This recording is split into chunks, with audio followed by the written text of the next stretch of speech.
Yes.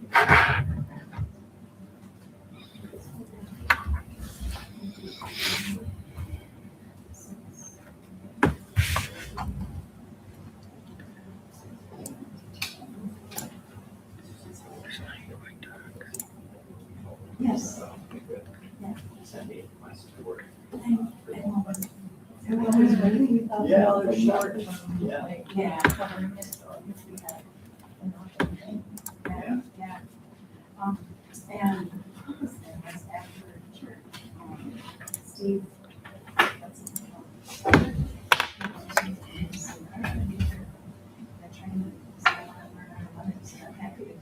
That's what I do.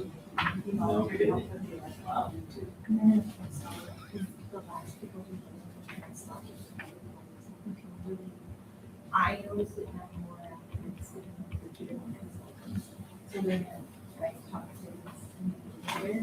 And we're getting the ambient too. He said that there's people who use the board.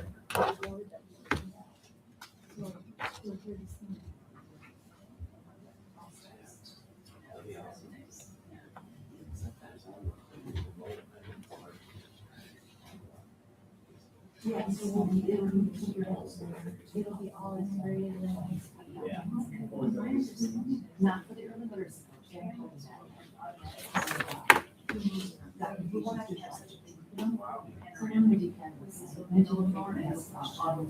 Trying to figure out. So If I understand. cameras, yeah. That's awesome. You can have different angles. Oh, it's like you're doing a baptism. It's like even. Yeah, because I think it's 300. Everybody's going for this. Right. I'm sorry to have like the hymns on the wall, so I Yeah. hold both. When I got one of his kids.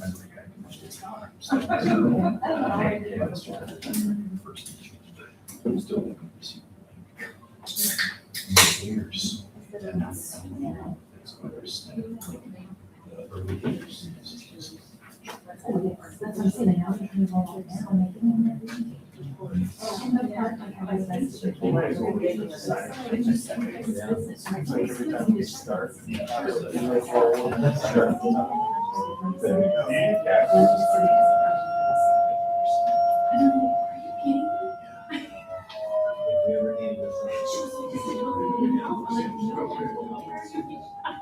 Someone might use the spaces. Yeah, right. All right, 6 o'clock, we'll call the meeting to order. Roll call, looks like we got all members present, with the exception of Nicole and Scott. Sorry, Nicole, Scott, and Jody. I think Nicole and Scott should be here, but, Jody's the only one that Yeah. notified me. okay. We'll go to action item C, I shouldn't say action item, but agenda item C, Chuck Draxler, thank you. All right, this is just a public thank you to Chuck Draxler and his 8.5 years of service to the district. We had a placard made for him and will be delivered to him. Again, most people don't understand the role of a board member until they sit in the shoes that you're in. So thanks to Chuck for his years of service and also his continued support of the district. All right. Patrick, for item D, the board financial audit.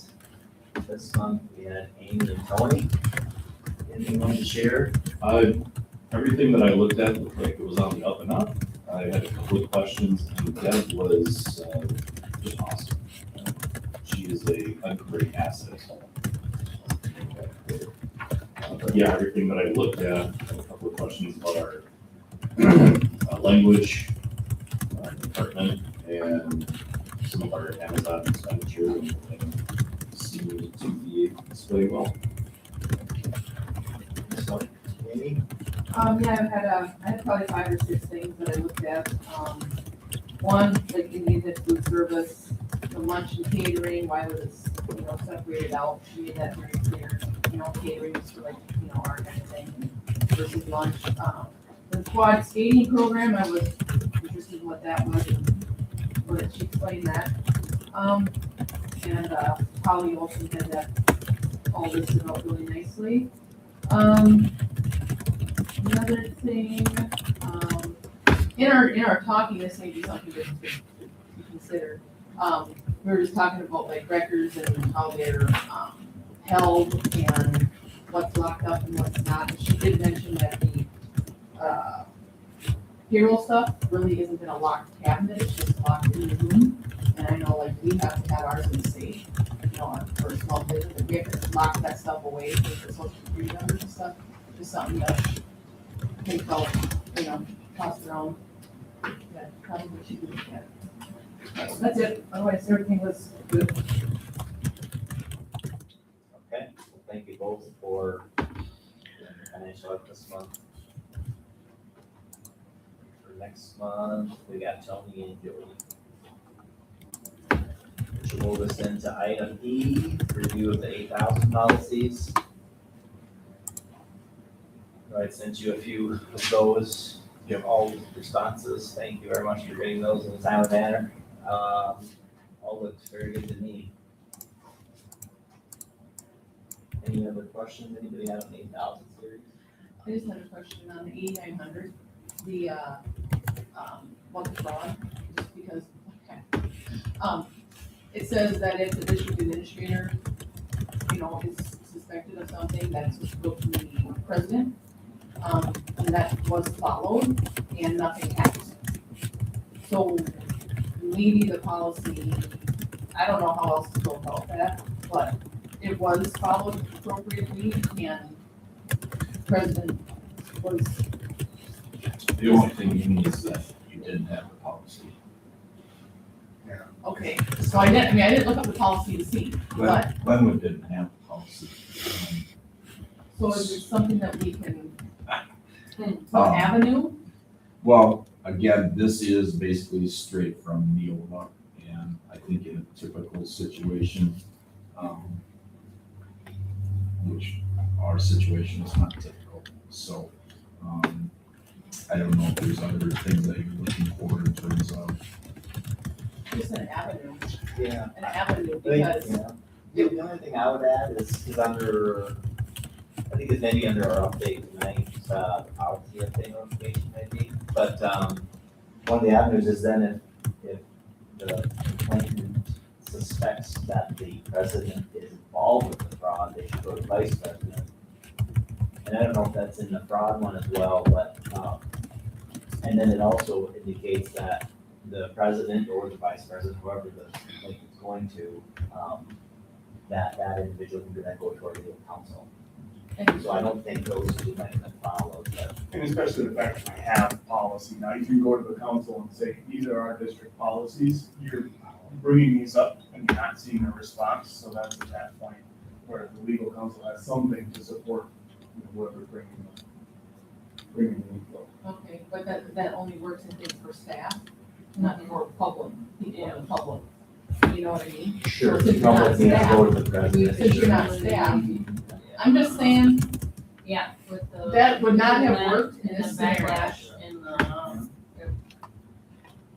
wouldn't it, No, and it didn't, so, yeah, that's just a question I have on that policy, that it, something, I don't know how to do it, but that wouldn't have helped the situation at all. I think in that situation too, is like you were talking to the entire board. And Nothing so, was happening either. correct. So then what that's do why you do? You know, Because the next chain of command would be similar to where you were at, where it's the local DA. there was nothing, and the local police was nothing, Yep, and the sheriff was nothing. I don't know, I mean, I hope we don't ever go to that spot again, I'm just saying, this doesn't help with what actually happened, is all I'm saying. So just something to think about.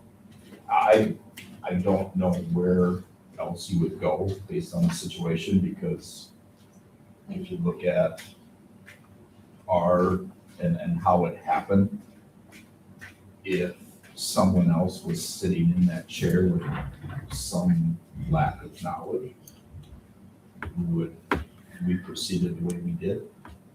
I don't know. So I really don't know an answer. I certainly can pass it on to legal if you want. Is there a different way to write it up? This is presented and Yeah. researched by legal with Neola. This actually, I got a phone call, this happened at Amory in recent months. And so there's more of this, but I can throw it past Trevor and see what he says. And that's where like we talked about, adding policy for like our audit reviews that we do, but I think, the nature of them being random is kind of the point. But I know Deb mentioned, anything comes across as personal reimbursement for the administrator. We want policy that's always reviewed anytime an administrator is reimbursed. Just so we've got some guidelines, specific to the application that take some of the variability out of the every monthly audit reviews, but Maybe, like you're saying, so have the random, but in addition to that, every single one of any staff that's being reimbursed have that as well. not necessarily any staff, but any staff that would be in a position to support Sure. previous fraud, right? So Yep. business administrator Yep. and superintendent. So that was a common practice in Richmond. They just pulled everything that I had. And that was just, again, a common practice that they did. Makes sense to me. So, but from a standpoint of, policy, today, well, we'll go into it. We actually added now a total of 4 financial overviews.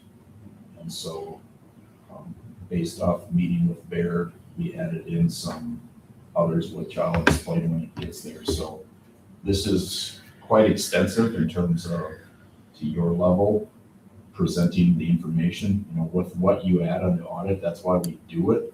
It is so random, and you get to dive into things that, if anything seems questionable, and then Is there pass a, it on and go to is there a Derek. state watchdog that school boards can contact and be like, hey, something might be going on? WASB. Okay, So you guys are, like, for me, I'm part of WASDA. WSB is your sanctioned group. Okay. And so, we had actually, before you, Tony, we had WSB come in and present. And if superintendent's ever under investigation, that's usually the first contact that is made.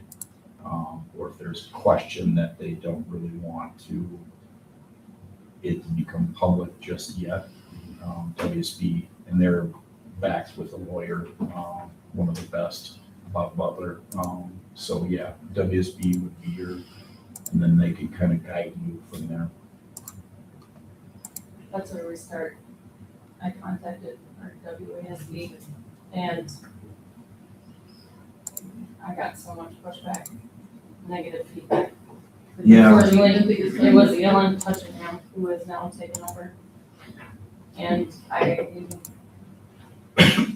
unfortunately, was dismissed. Well, if you want to run it back, Trevor, But- then. Yeah. I mean, Mhm. point duly noted, I think we all want to be comfortable with the policies and controls we have in place. Everyone in this room also wants to make sure it's clear. If it does, then we know the avenue to. Correct. Yep. Item F, approval of Act 89 special update. All right, just finish my notes here. With this, later on, I'm going to be talking to you about Parent Square, which basically takes care of some of the question marks that we had within our district in terms of communication, especially, and I'll get to that later on. This is just we went through this with Neola, and I went through and made some changes, and basically it was an adoption of some of the legislation changes. Item G is actually what happens, and I only put that on there because we have a newer board on what you can see in terms of this is what happens after I meet with them, after the board approves it, and then it comes back after those changes are made. So just again, it's a policy process and procedure, more so because we have new board members and it's an educational component. So in terms of the approval of 89, those were changes that were made. So we're looking for approval of those changes so that I can move on to the grammar and, or excuse me, so Neola can craft those and make them current policy. So right now, we're just looking for approval of today. For this one, yes. Letter G was just to let you know what happens after you approve them, and it goes through a process. But yes, I need approval for, to move forward with my changes that I worked with Neola on Act 89. They're basically straightforward if you haven't read them, based on current legislation. Someone entertain a motion to approve the changes to the special update. I'll entertain. Motion by Nicole, do I have a second? I'll second. Second by Jordan. Any discussion? All those in favor signify by saying aye. Opposed by nay. Special update is approved. Okay, gets us probably through item G then. Yep, and G and H again are just more informational pieces that, I wanted you to be aware of. I did see on H, the comment about 2 additional amber lights on the school buses, but it looked like it was still optional. Any verbiage in there? Yeah, it talked about the driver's ed courses and some specific things they need to cover. I'm assuming Jake will build those into the program. So no additional action that's needed. No, no. Okay. Just FYI. Okay, that gets us to the approval of the agenda. Motion to approve the agenda. So moved. Motion by Jordan, do I have a second? I'll second. Got a second by Tony. Any discussion on the agenda? If I may, Mr. Overby, I failed to introduce our newest guest sitting at the table. We jumped right into policy. So Mr. Faisal is with us tonight. He is not officially a employee just yet. July 1 will be coming, but he has spent quite a few days here to get himself acclimated. So we'd just like to welcome Josh to our team and looking forward to working with him. So if you haven't met him personally, he's the guy sitting over here. Welcome. Thank you. We're looking forward to having you. Yeah, Very much. If I could just, thank you to everybody for, the warm welcome so far. The folks throughout the community have had a chance to meet, staff in the building. Folks to my left there, it's just been, it's been a great warm welcome, kind of everything that sold me and really made me look forward to the opportunity. So, glad to be here. Feel like a new kid, first day of school. So, but look forward to working with everybody, get a chance to know you here. So, thank you. And let me correct, it's because I knew a Faisal, and it's just tripping me up all the time. It's Feasel. So you need to I don't know, put some different grammar marks. Right, right. It's Mr. Feasel. When you knew you were getting a warm welcome, you didn't realize it was really, literally a warm Very well, welcome. yes, absolutely. Yeah, welcome. So glad to have you. Really excited to be here. Thank you. Sorry for the interruption. Very good. Okay, the open forum, that it's the open forum procedure. We had a first and a second. We had to do all in favor Sorry, yet. thank you very much. So, first and a second, so to approve the agenda, any other discussion? Otherwise, all those in favor signify by saying aye. All right, opposed by nay, agenda is approved. Thank you. Thank you. Okay, now we're to the open forum. So this is the chance, the public to comment. We can go through the rules if we want, but certainly I see we do have two, Joan and Anna. Anything you want to present or talk to tonight? I guess I agree with that. Okay. You've already heard me. Well, thanks for being here. Okay. Then we'll continue on the consent agenda. Any questions on the consent agenda items?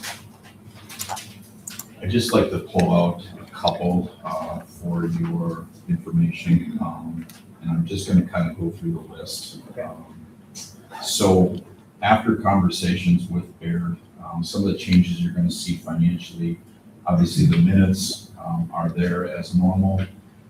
We are gonna now change to approval of accounts payable, approval of cash receipts and summary, approval of financial statements, and the financial scorecard.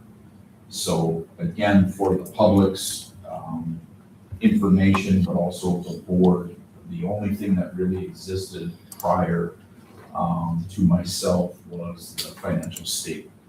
So again, I think we're doing our due diligence when it comes to the documents that are public. I will get an answer to Amy's question in terms of fraud. But in terms of the information that's going to be presented at the board level, I think it's just about as good as if I had my finance director in a previous position sitting next to me. So if there's any questions on any of those 4 documents, I'd be happy to entertain them now. Yeah, the only thing on the trend for the monthly graphs, I did notice that a couple of the graphs are only through March. I'm assuming it's the formatting and not a concern as far as the content. Well, and part of it too is the catch-up that we're doing in terms of the bills through. But yeah, I think our discussion with Laura and Deb was we're gonna start with this and then make some tweaks and changes if you guys feel there's other information that you want. But in terms of some of the board trainings that I've been to over the years or had the board trained in terms of where their level is. This gives you about every piece of information financially that you would need. And Derek's gone, when he was treasurer, gone through some of those trainings individually. So again, if you have questions, just don't hesitate. Deb's last day is tomorrow, and then we move on to Laura. We will have Deb available for some consulting pieces just because with the audit coming up, et cetera, but officially Laura will be taking over after tomorrow.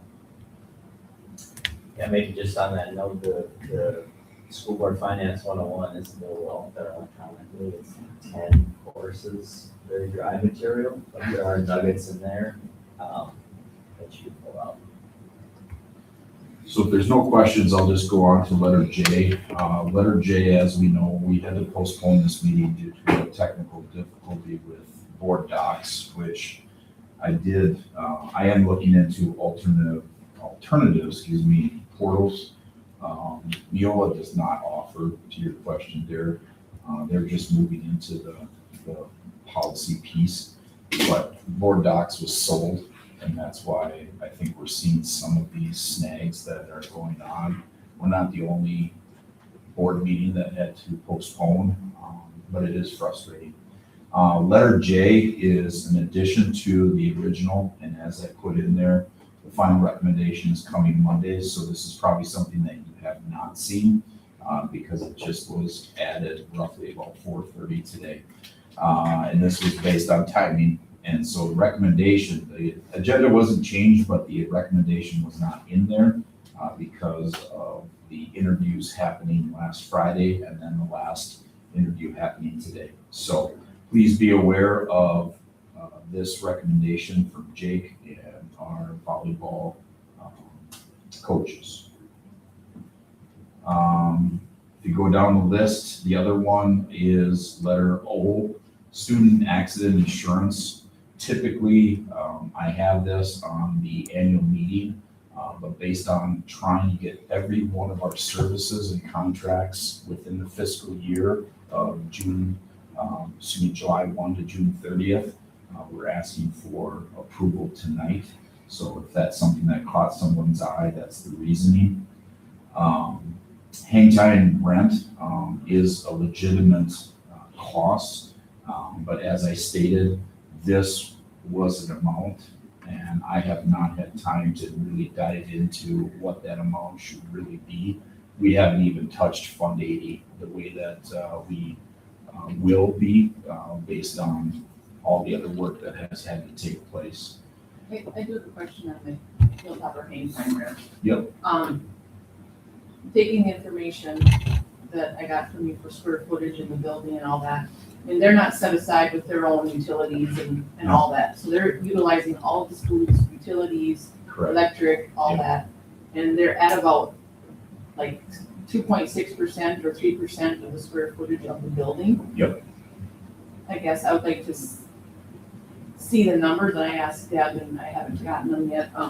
But what is 2.6%, 3% of the cost of electrical? And they're here all year, Yep. you know, of the electric and the heating and the cooling and the internet, and, I don't know that $1,000 a month covers the actual basic expenses that they consume. And I would agree with you, and that's why I put the statement there. As I've told the board, and I know, at the request of the board to put the Fund 80 discussion on, we haven't even had time to tackle Fund 80. We have not dissected it. It was one of the things that I sat in when I met with board members when I was hired, was the need for community education around here. We haven't even dove into that. In terms of your question, Amy, there's actually one of the changes we're making for this next fiscal year is middle school athletics can be run out of Fund 80. So we're doing that. Fund 50, which is our food service, there are schools that split up their electricity bills from Fund 50. Now, that still comes under the general fund, but it's still broken out. And it's based on, if we did an assessment with Excel and we broke it up and so forth. So we have not had any time to do any of those number crunching processes. So again, that's why I preface this by saying, I wanted to put something in it. A lot of things have just kind of rolled over if I haven't had time to dive into it. So this was a number that was consistent from the 19 to 20 school year. And then this year, we'll dive into it a little bit more to see what is the true number. So the true number will probably be I don't want to Better. speculate. Yeah. better addressed. Yes, this year, yeah. Okay. Yeah. All right. I'd like to understand the benefit of pulling it from Fund 80 versus, it's overhead, we've got it, it would have been underutilized space, right? We already spent $200 and some thousand to move it here, so then charging again out of Fund 80 seems a Say little that again. redundant. Like the 214 or whatever thousand it costs to relocate and put them here. Like, to me, that's a cost, and we're kind of tying the cost on top of that. Is there a benefit to burdening Fund 80 versus it's already part of the footprint and we paid for it? Like from a formula standpoint. Yeah, it usually comes down to, again, Fund 80 is levied separately. Right, So but when it's you're- still a levy. But it's levied separately. Yeah. So you guys get to choose what that levy is. The other piece to that is, and again, we have a larger number there, and we've gone over that many times of why that number is the way it is, because he was inappropriately using it as a mechanism to keep the mill rate down. With that said, there's oftentimes childcare can be I don't want to say a moneymaker, but oftentimes they come in the black instead of the red. And so schools kind of utilize some of that black to help offset if they're short. Jordan, that would probably be, again, why are people moving middle school to Fund 80? Same thing. The cost, and you probably saw it in my budget update, we're not even keeping up with inflation, much less anything. And even the rate of revenue coming into schools is flat for how many years. So it's just a different tool. In the scheme of things, you're right. It's the footprint of the school. It's part of it. It's just a different use of funds. Yeah, that's where I'd just be curious from the whole financial model standpoint. What does it really do from the whole finance matrix, right? And does it make sense to charge? Because I think that's where The $200,000 that we spent to relocate them is a lot. You know, if you look at the cost savings of $2,000, it's like a 10-year return. But then if we're gonna charge $2,000 a month, you know, it kind of offsets where it doesn't really make a lot of sense. I just wanna make sure from the financial model that it does. A lot of the financial things that we're deciding now are well past my time here. That's how I approach my job, is I try to set the school up better than I found it. And so I'm trying to sit there and make decisions that when I leave, it's set up where it can be sustainable. Yeah, the Fund 80 question, like I said, we have not even had discussions on the possibilities and the pieces that are associated with that fund. It is levied separately, and that's where the mechanism and how you formulate that number, which for us is we're trying to get it to where it's an in and out. And that's the true aspect of Fund 80, where whatever you put into it should come out. Now, do you ever get to that point? It just depends. All right, good questions. In terms of uniform, here's another one I just wanted to pull out. It's very well known that we consistently talk about these rooftop units. So again, the one you're sitting in under tonight, and it's a little warm in here based on today's, but again, when you're looking at costs of 8,000 to 9,000, 10,000, 12,000 for compressors on a monthly basis, we have determined this past year, and it was in my budget update, we've spent isolated over 80,000 in these rooftop units, which again speaks to the bond referendum if we get to that point in the future of making, I would say, more efficient HVAC processes and units here for our district. This one, again, wanted to point out there was a mistake that Deb and I were working on with the city. That one was actually I was reading about this morning, and that was a great catch. Yeah, it's, these are those little things Yeah. that come up. And so again, just so you're aware, that things don't miss, but the payments that are there and how they were kind of missed, and us asking questions and making sure that we are basically getting when it comes to the revenue for our district, asking those questions, and there's a partnership between the city, but so again, just wanted to make you aware of that and back payments. This is another one that we typically would wait a little bit, but Melissa was working with the state on some paperwork, and so we are asking. Last year, we did not increase any of the costs for meals. This year, we are using the recommendation of DPI and the state, which is typically 10 cents. So we're looking for that approval with the consent. The rest, we've talked about a number of times. The final thing is thank you to Amy, because I had no idea. I don't know what an ash tree is. I guess I missed that in science class. But those trees were taken down this weekend. And so the dead one out front and the first one, when you actually looked at it, she was being more perceptive than I was. And it sounds like, Amy, they're just gonna start to go. They're all infected, they will all die within the next 2 years. So the first two were basically, this was dead, and then the second one was half dead. So we're gonna end up having to go through, it's not an easy or a cheap process, but something that needs to be done so it doesn't cause more damage when it's dead. So just FYI that we did move on that. Thanks to Amy for bringing that to my attention. Other than that, I will, is there any other questions with consent?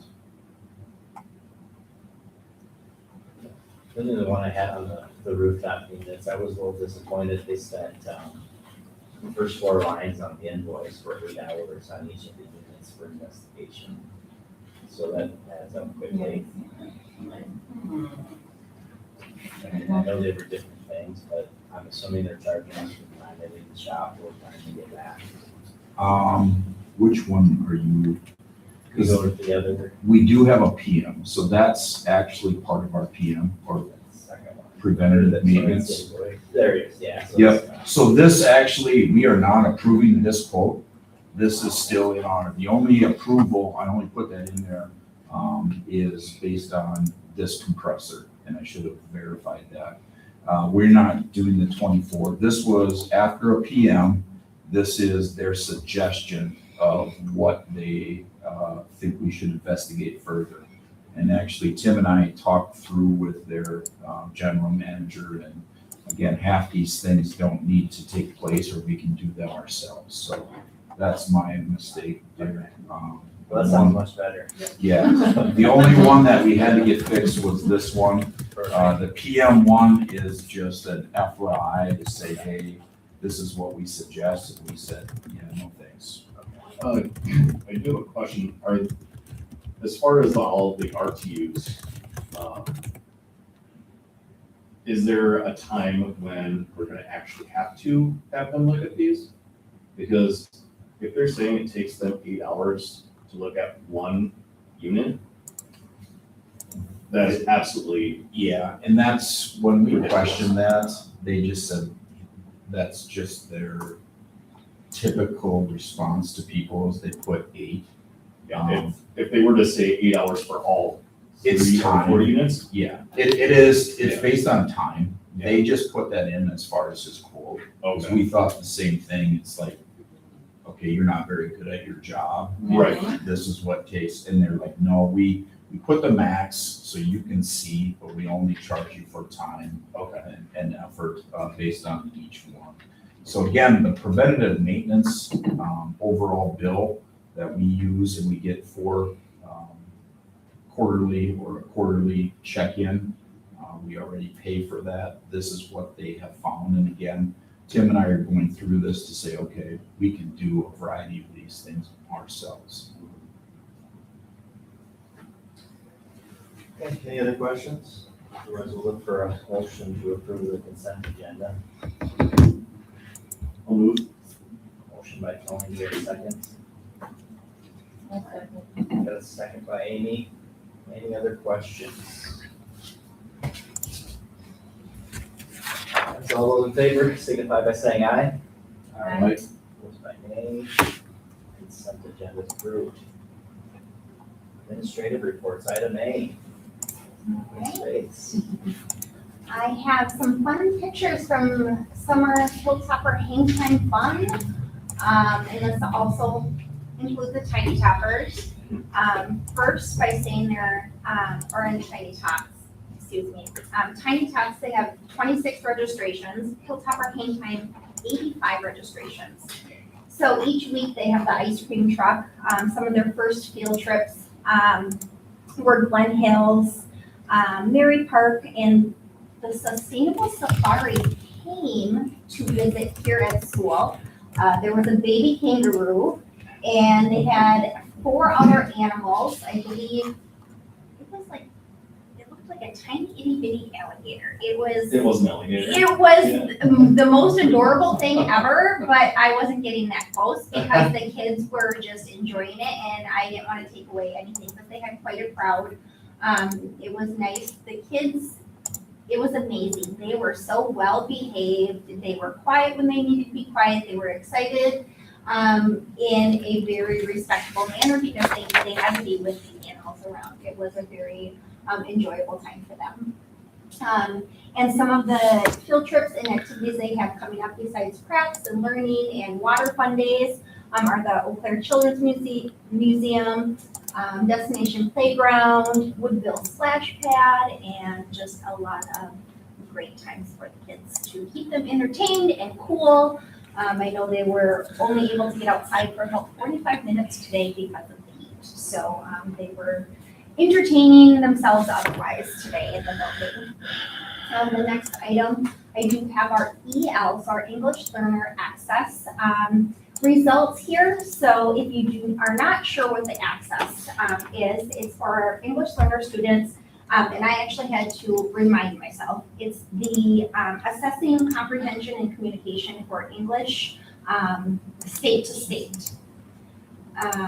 So that those students, there are 6 of them, and across all of our participating students, they ranged for their overall comprehensive score from a 1.8 to a 4.1. On a 7-point scale. On a Sorry, seven- on a yeah, 7-point on a scale. 7-point scale. Yeah, and 7 is extremely hard to achieve. It takes an average ELL student 5 to 7 years within the country and surrounded by the language before we're even gonna see maybe a 5. So yes, Pretty typical. exactly. So you And would say that this is pretty Yes, normal? yes, I Yes. dealt with, we have a very high ELL population in Cumberland. So I've dealt with about 70 ELL students in Cumberland and we fluctuated up to about 130. And yeah, these scores fall right within range. And even kiddos that we had there for 7-8 years, they were lucky to get like a 4.5, 5.0 measure. So these are pretty typical. our 1.8 is a 2-year newcomer to the US. So, Sure. yes. The graduating class of 2026 exited 5 students from our special education and the final 4 caseloads. So that was a very exciting time at graduation. Throughout this year, so as you know, and as you've seen our numbers and our reports, and just overall, we're talking about meetings throughout the year. You know, our numbers for caseloads fluctuate. This year, we had 29 initial evaluations. So out of those 29 meetings, they met criteria. So students 24 of them met criteria for IEP services and support services, 3 for Section 504, and 1 moved out of district before the evaluation could be completed. And all of that paperwork and everything was transferred to the next semester, which is always nice because we want to make sure those services and that knowledge goes with the student. So when we look at like this kind of enrollment and folks that are out or moving out graduating, is it during our budget review when we approve open enrollment status for SPED? Because didn't we do that last year? Like, how did that work? It's kept, so open enrollment, you are not allowed to attend. The board decides in January of each year whether you want to open up those seats. My recommendation is no, based on a variety of factors. Yeah, I didn't know if we had to re-review it after graduating. If we open up spots, if it needs to be reviewed or what. No, my recommendation would not change. Okay. We fill those spots before they even open up, as you can see by the 29 referrals that come in throughout the year. Okay. And then, as always, we're always focused on ensuring a smooth transition for those students. With Mr. Mays and the scheduling this year being done much quicker this year, that was wonderful. We were able to meet as the middle school, high school team and make our schedule as a special education team in that area, which was great for them because I think that's a little bit of a stress reliever for the summer and they were able to leave and enjoy. And we already have a plan going forward. So that was a wonderful thing and they did a great job transitioning that elementary to middle school and middle school to high school and having those conversations and making sure those support services are in place for the beginning of next year. Out of curiosity of our pre-K to K students that come in per year, are we seeing a pretty dramatic increase of students that need SPED? Or is it's not, no, okay. No. I I'm would just say no. wondering, No, Yeah. I think it would be the same as Yep. average. Yeah. And if, what's the number approximately that we have to count on pretty much every year that we're gonna get new? Between birth to 3 and child development day, I would say it varies. Because some years I can have more birth to 3 transition meetings coming in, and then I'll have more from child development day, and I think it averages out pretty well between maybe a speech and language a few more, or someone coming in that has a diagnosis of a disability coming in where they may need some support in the classroom for social emotional or a little bit of learning. So I would say our average is probably 4 a year coming in at that age. Do we see them fall off, as they move on and they get the help that they need? Do you see them moving on from SPED? Is SPED helping essentially? Our goal in the special education world is to work us out of a job, but that's not the way it always goes, because speech and language, we like to graduate them. But we also know that special education is a safe position to be in, because Once you have a disability. Once you have a disability's disability, there. there's a need for that. That's why we always start in those academics. There's support that's needed in the classroom so they can have success and access the education. So, you saw my expression, this was one area that we were not doing appropriately around here. It had nothing to do with parents. It had everything to do with the previous administrator. We were not identifying students early enough. We were not giving them the interventions that they needed at the beginning. Or the core instruction. It's just, it's gonna take, like, when we say the damage that these previous administrators have done, that's another example that it's gonna take a decade to get out of. And again, this has nothing to do with parent. What it does in terms of the previous administrators sat idly by and did not identify these students properly. So then what happens, because my response to your initial question, should you graduate? Yes, you have a disability and it probably stays with them for the most part through high school. But you also see there's a point where that gets to, they don't need as much. Right. And, a 504, for example, once they go to college, they can still have that accessibility to that programming. However,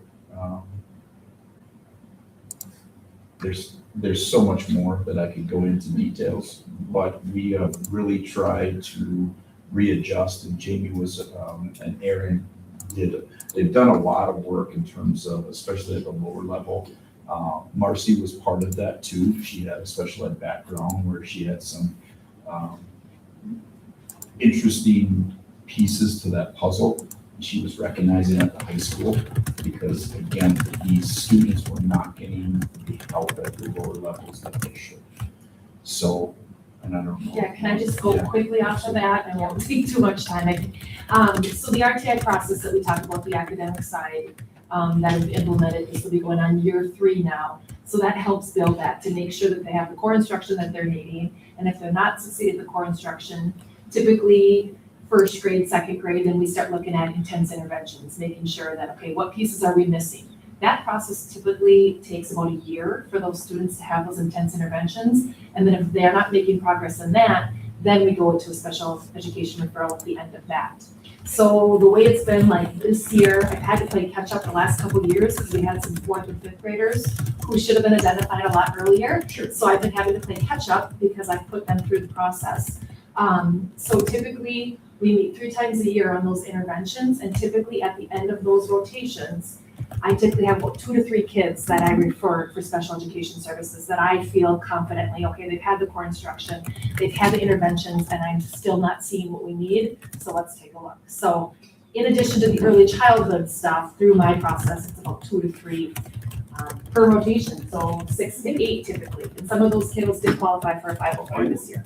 I'm glad that you're actually having an intervention and finding these students because, Yeah. I think that it's really easy. It is very easy, yeah. And so if you want to attach it, again, the work that these two have been doing, if you want to attach it budgetarily, again, in typical fashion, we would not have 3 sections in 5th grade. We have to have 3 sections in 5th grade I think, because of what you just heard. I can contest to that, actually. My son was one. He's going to be in 5th grade. They are, when we started the year, You asked for that. I did. I asked for it for a couple years. We didn't have any money to add on another teacher. So the entire 5th grade section But just this year, the leaps and bounds they made, he's still, you have sent me messages and he's getting the extra help he needs, but just to know how far they let him fall behind. Yeah. And how far some of these kids are. And this year, the leaps and bounds that he's made, the extra time and effort that you guys put in has actually made a huge difference, and thank you guys for having them split in 3 sections. Yeah, and we were lucky to keep that this year. I mean, that was something that I know, Patrick financially, never I know it's batted an not, eye you yet. know, He's like, it's yep, not, we need to. but So, yeah. it's where it You needs have to make, based on where we were and based on where we want to be. if you look Yeah, I mean, whether you say reference test scores or however you want to look at it, it was a no-brainer. I mean, when we sat down and looked at sections, yes, we're talking referendum, yes, we're talking, but that's not what's best for kids. Right. So again, this just emphasizes the need that this is going to take time. It's not this click of a switch and it's going to turn. But the only thing I will add to Erin's report is that is the one position, and I know she's working, she uses sleep. She's working very tirelessly, but it is very difficult to fill a sped position. This is Brian T-Bird's position, and then we had a long-term sub, and she's exploring every single opportunity and applicant that is out there. It's a prevalent problem everywhere.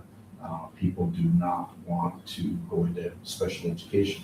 These people don't exist, similar to the speech and language that we discussed. So please know that, yes, we're aware this is the one position that we have open yet, but it's not based off of lack of effort on Erin's part trying to find that person.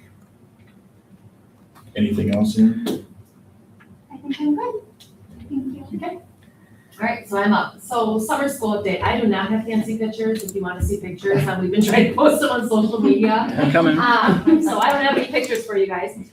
Summer school, so we wrapped up the bulk of our offerings last Friday. So we gave 3 sessions, 3 weeks. That was the first time. I increased it from last year. We did 2 weeks last year. I went for that 3rd week this year. Enrollment that 3rd week was definitely down, but we still had a ton of kids, which was good. So I had about 55 sessions that were offered for kids throughout the couple weeks there. So coloring lab, Disney adventures, fun ones, and then also this was our first year we were required by the state to implement our Act 20 reading program.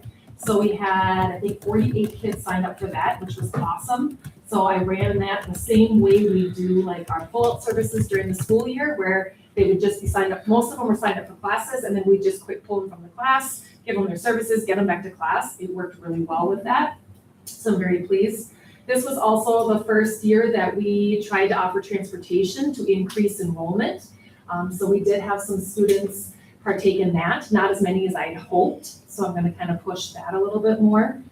One thing that I'll find here, I have no issues finding teachers who are willing to teach courses. I actually had some teachers I had to turn away, or I had to double them up with other courses, which was awesome. That was never a problem I previously had in my other district.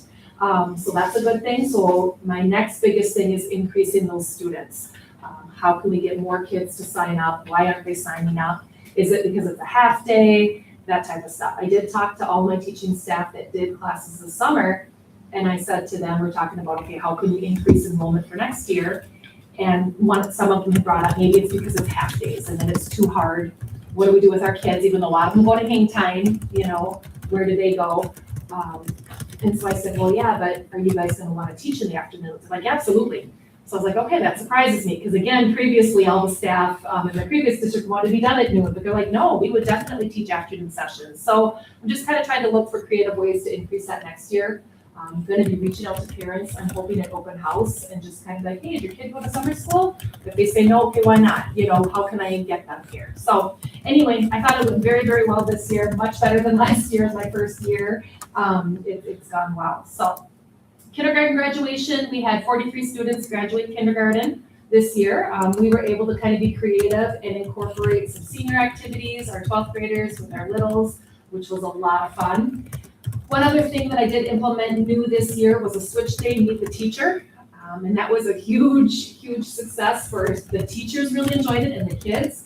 So we had class lists done. Historically, those weren't done until like August in the past. So I've switched that, whereas last year we were done in May, but I didn't release them until summer. This year we were again done in May, so I released it to the parents to let them know placements.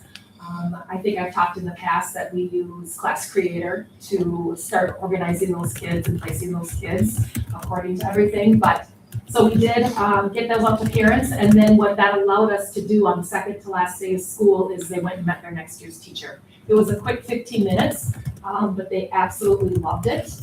The teachers did a really good job organizing it and getting all the lines in the halls. And then our 5th grade kiddos came down to their kindergarten teachers, and that was fun. So they really enjoyed that. So I asked the staff, I go, do you want to do it again next year? And they're like, absolutely. So awards day kind of just went through typical awards that we do down at the elementary school. As far as recognizing kids, one of our biggest things is building off of our Character Strong, our outstanding purposeful people, and recognizing those students. So that's kind of all I have for you guys. Are there any questions? You got the safety patrol recognition, because you did call me out on the crosswalk. I did. so, good job. It's chaos, you know, it's every man for himself down there. I never pick up kids, I had no idea what to I'm like, hey, sir, you can't cross there. So one thing, because we have a newer board, again, this is the revenue cap sheet. You typically will not see this until the annual meeting, but this is the line that you can pay some attention to. And so the work that has been done to try and get this, and this is an old cap sheet, but I'm just showing you, Jamie's done a great job. And we try to enhance the summer opportunity from not only the academic part, the food service part, offering meals. Those things typically coincide. Where we get this number, this last year, I believe was at 41 raised. And so when you think about 11,000 per child, those things add up. Now, this is a 3-year rolling average. So again, we're gonna see uptick in numbers and how that affects our overall budget. So the work that's being done with summer school, I never honestly understood why Glenwood City just did 2 weeks. It seems short-sighted. The transportation, as she alluded to, we tried this year. I was the I same was way. hoping it was gonna get more, but. Thought, but again, it's gonna take some time because these are kind of new programmings behind the, and what we're offering. And I think that one of the biggest things that is so simple yet so effective was Jamie created like a schedule for staff in terms of, hey, I don't wanna do all 3 weeks, I just wanna do 2 weeks, cause I got X, Y, Z. I looked at myself and like, oh my God, I never even thought of that before. And it's such a benefit to these teachers and say, absolutely, because I don't want to have to commit all 3 because I need, or I have things going on. with it. And parents don't have to commit all 3 either, which is nice. You know, they can just send them for 1 week.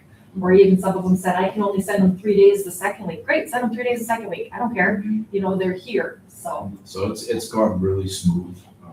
And thanks to Jamie and just offering the opportunities.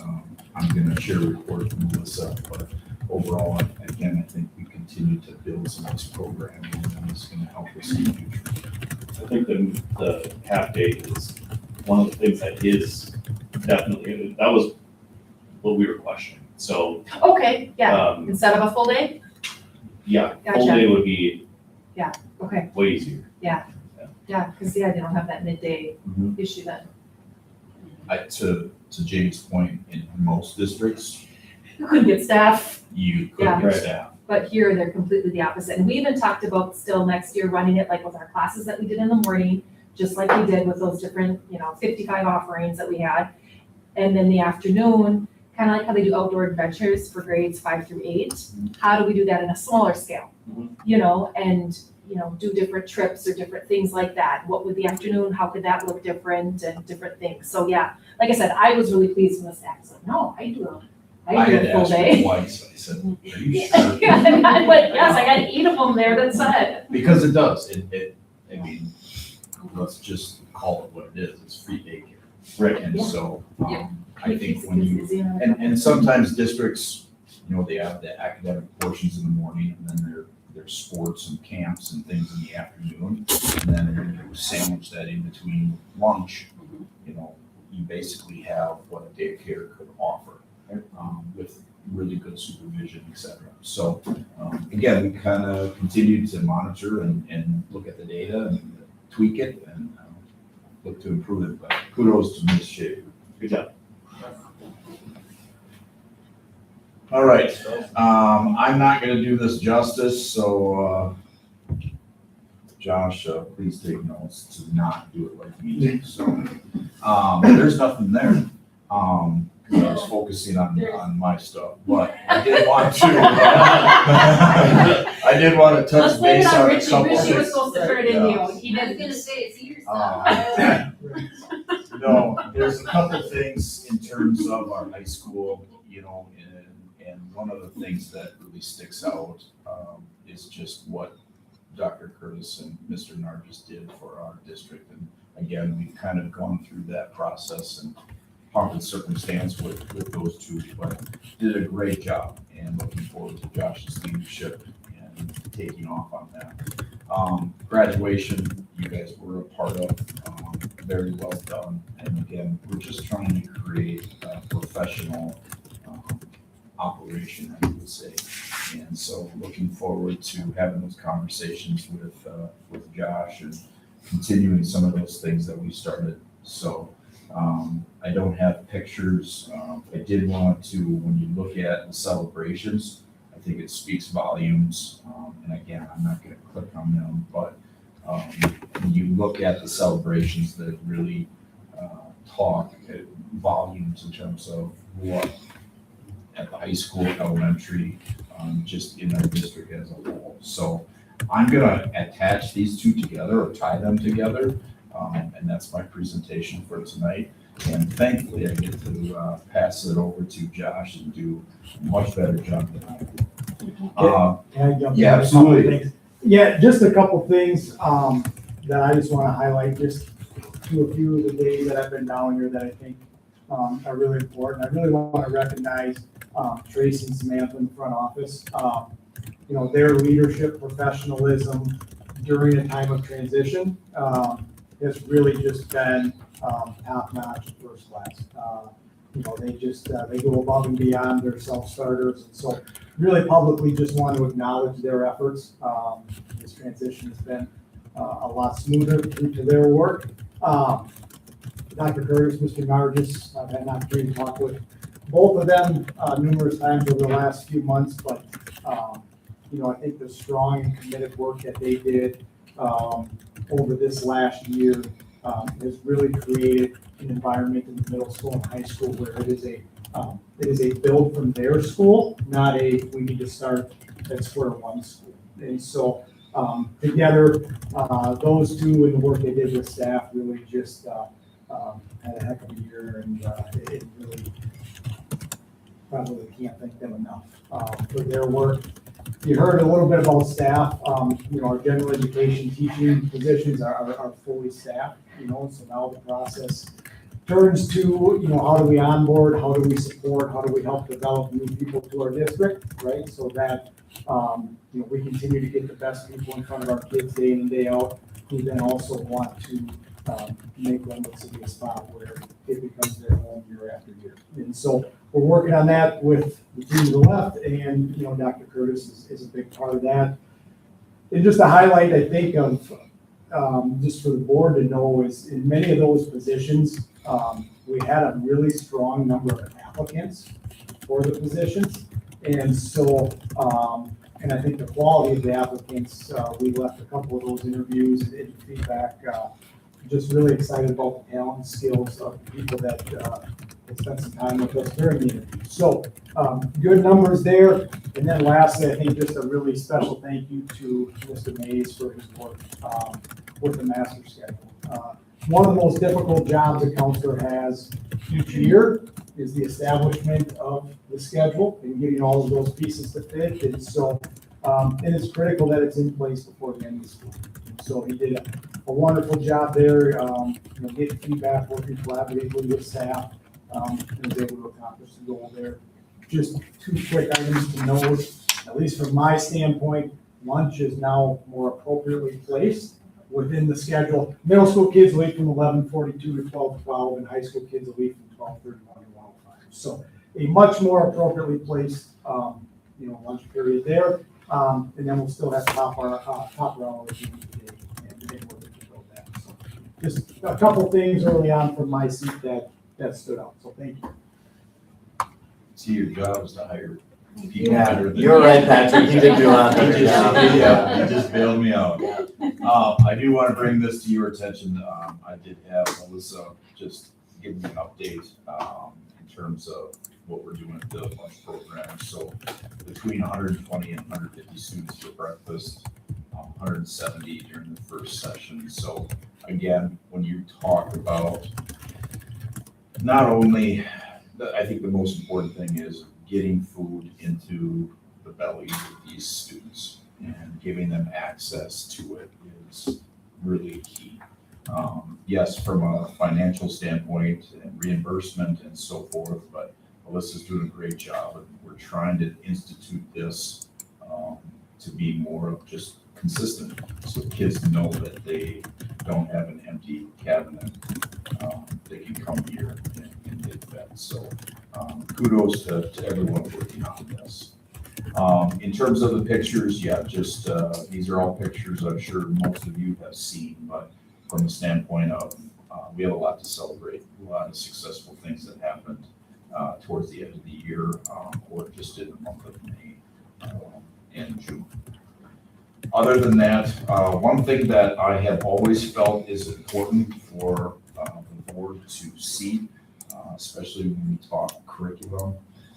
If you look at these graphics, the CTE incentive grant history, I always put together this because I want the board to understand and the public to understand, especially now, sometimes there's an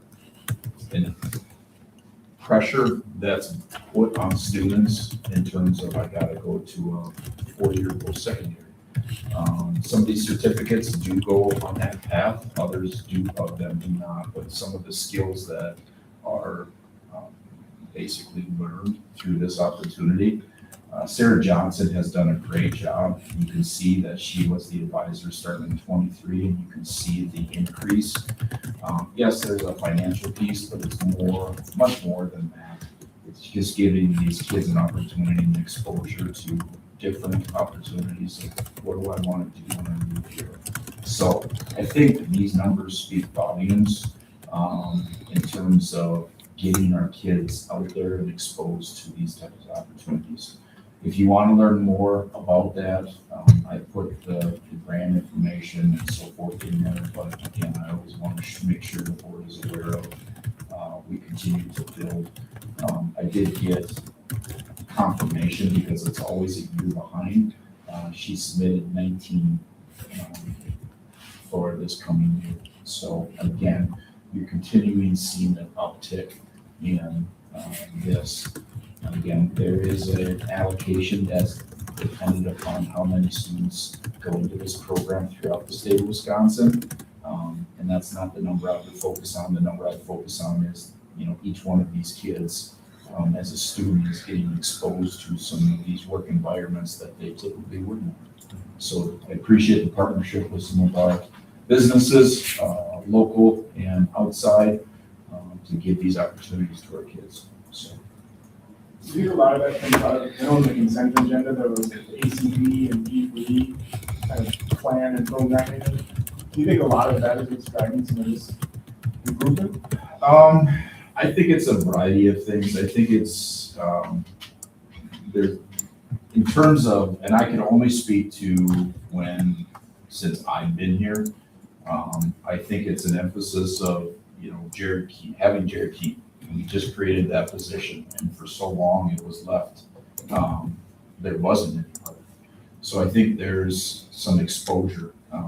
Case in point, my son is going to a post-secondary for business, but he loved working with Mr. Keen and working on those projects and just getting exposed to those things. The new equipment that the board offered to buy, the programming behind it. I also think from a standpoint of what Josh is walking into, we have a great CTE program of staff that are passionate in their areas.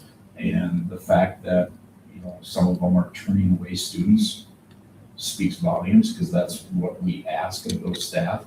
And I also think there's a recognition that it's okay if you don't go to a four-year college. I came from a district where it was evident, because I had those conversations with kids, when I feel pressured to go to a four-year. Like, that's how I'm going to be successful. The answer is no. I've learned a lot. A lot of it actually was from my father-in-law, who sat on the technical college board many years ago.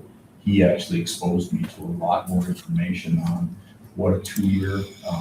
I would still argue that some type of post-secondary is going to be beneficial, but it doesn't have to be a 4-year.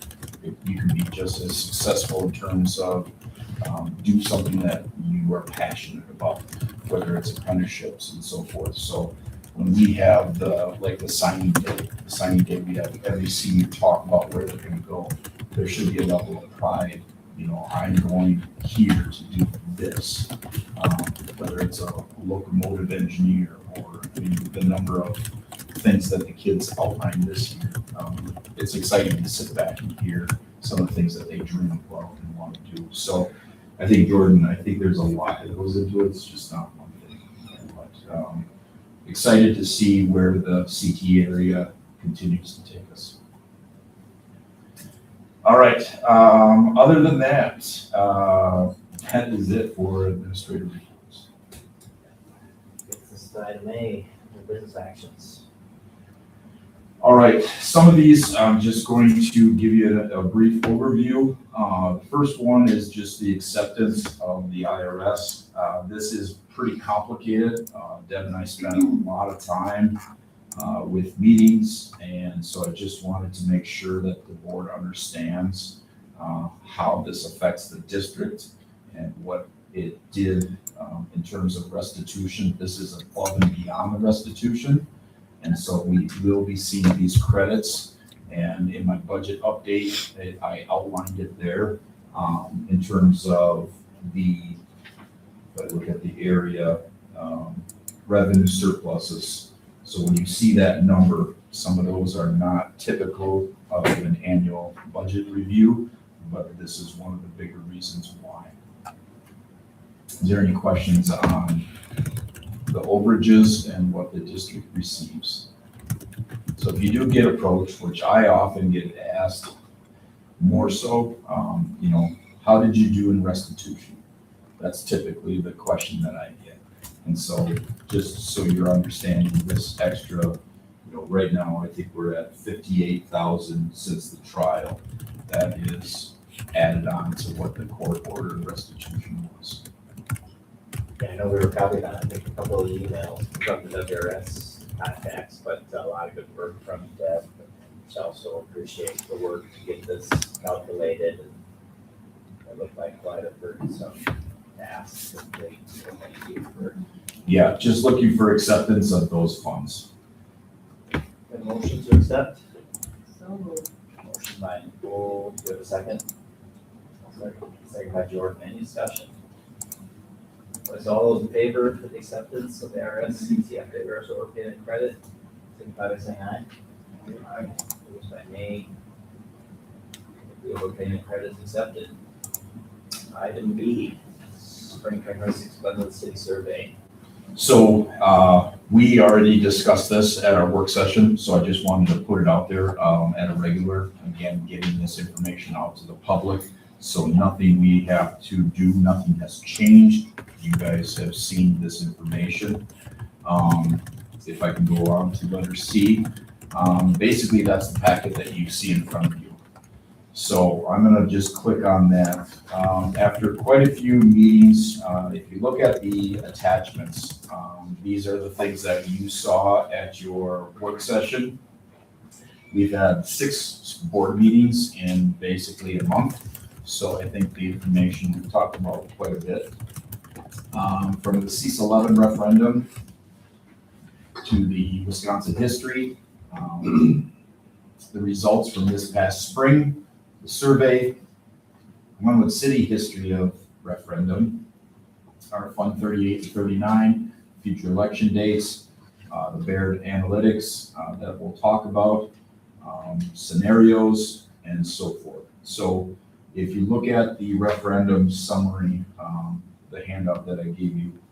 So after a lot of going back and forth in meetings with Baird, basically you've had some time to digest, and you don't have to finalize, but we are looking for a final resolution at the July meeting.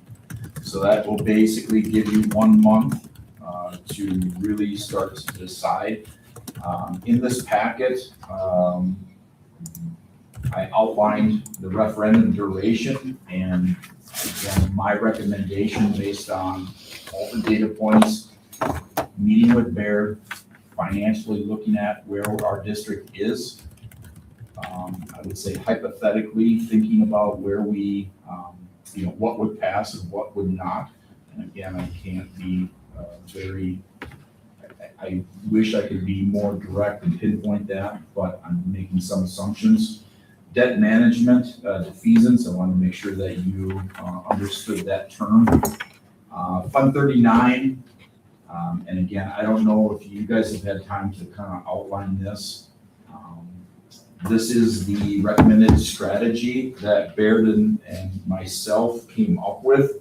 It's just a matter of whether you agree or disagree or would like to go in a different direction. Operational referendum, no referendum, capital referendum, and planning for the next operating referendum. And this is again based on all that data. Phase 1, I think when you narrow it down, the last page is actually the ballot, official ballot. And this is kind of the process that they typically would say. When I talk to some different organizations, they said, well, you got to do this. And it was great to say, well, we've done this, we've done the survey, we've done the work session, we've narrowed things down, we've met with Baird and taking all that information into account. So basically, I'm just going to open it up to questions that you have based on my summary. And in the end, I just need a informal yay or nay in terms of what direction we would like to go. In terms of duration of, if we go to referendum, operating versus bond, what does that look like, what amount? I will point out that the survey came out at 900,000, and based on the percentages, as you know, in our discussion, that was not necessarily favorable to the community. So moving things back a little bit, I will point out this document right here, and I will rotate it so that you can see. This is the telling sign right here. So this is our board, our Baird model. In terms of where we're at, as updated as we can get, we're looking at a deficit of the current year. We knew we would deficit spend, but there's some certain things that came into effect, whether it's legal with Tim Johnson's piece. There's other things that the other thing is there's, this number will definitely change based on some of the revenues that you just approved. But if you look at where we were here, our projected number, you can see where we came up with the 600,000. Does it achieve the goal that we want in terms of the facility needs? The answer is no. Strategy-wise, I think it's in our best interest, especially when you're looking at 40 6% increase in insurance, which is a large number, and we're currently going through that process. This would help cover this referendum, and I think the path is what I stated later on in my summary, where in my opinion and in the opinion of Baird, if we would go to a operating referendum of 600,000 for a 4-year period, and then if that successfully passes, we would move on to a bond referendum. One of the things that I heard, if you look at the 600,000 at a 4-year mark, that basically has the smallest impact on taxes. It's almost nil. It's a little bit on dollars on the cents, or cents on the dollar, excuse me. But from a standpoint of, it was pretty clear during the work session that we wanted to be as minimally impactful on our residents. And so 600,000 actually does that. Yeah, it looks like it's almost neutral. I mean. It is, yes. It would be, and I don't want to make any promises, but yes, from a standpoint of being neutral, it's about as close as you can get. It also is the same in terms of the mill rate. So when I look at the board members sitting here, we have a turnover, but, and maybe things have changed, but the mill rate is typical of what is consistency. In terms of mill rate, around that 7 mark, if you look at this right here, the levy and the mill rate projection, this is where you want to create as much consistency as possible. And I've said it many times, but I'll say it again. The mistake that was being made by the previous administrator and board was they were using Fund 80 to create this mechanism.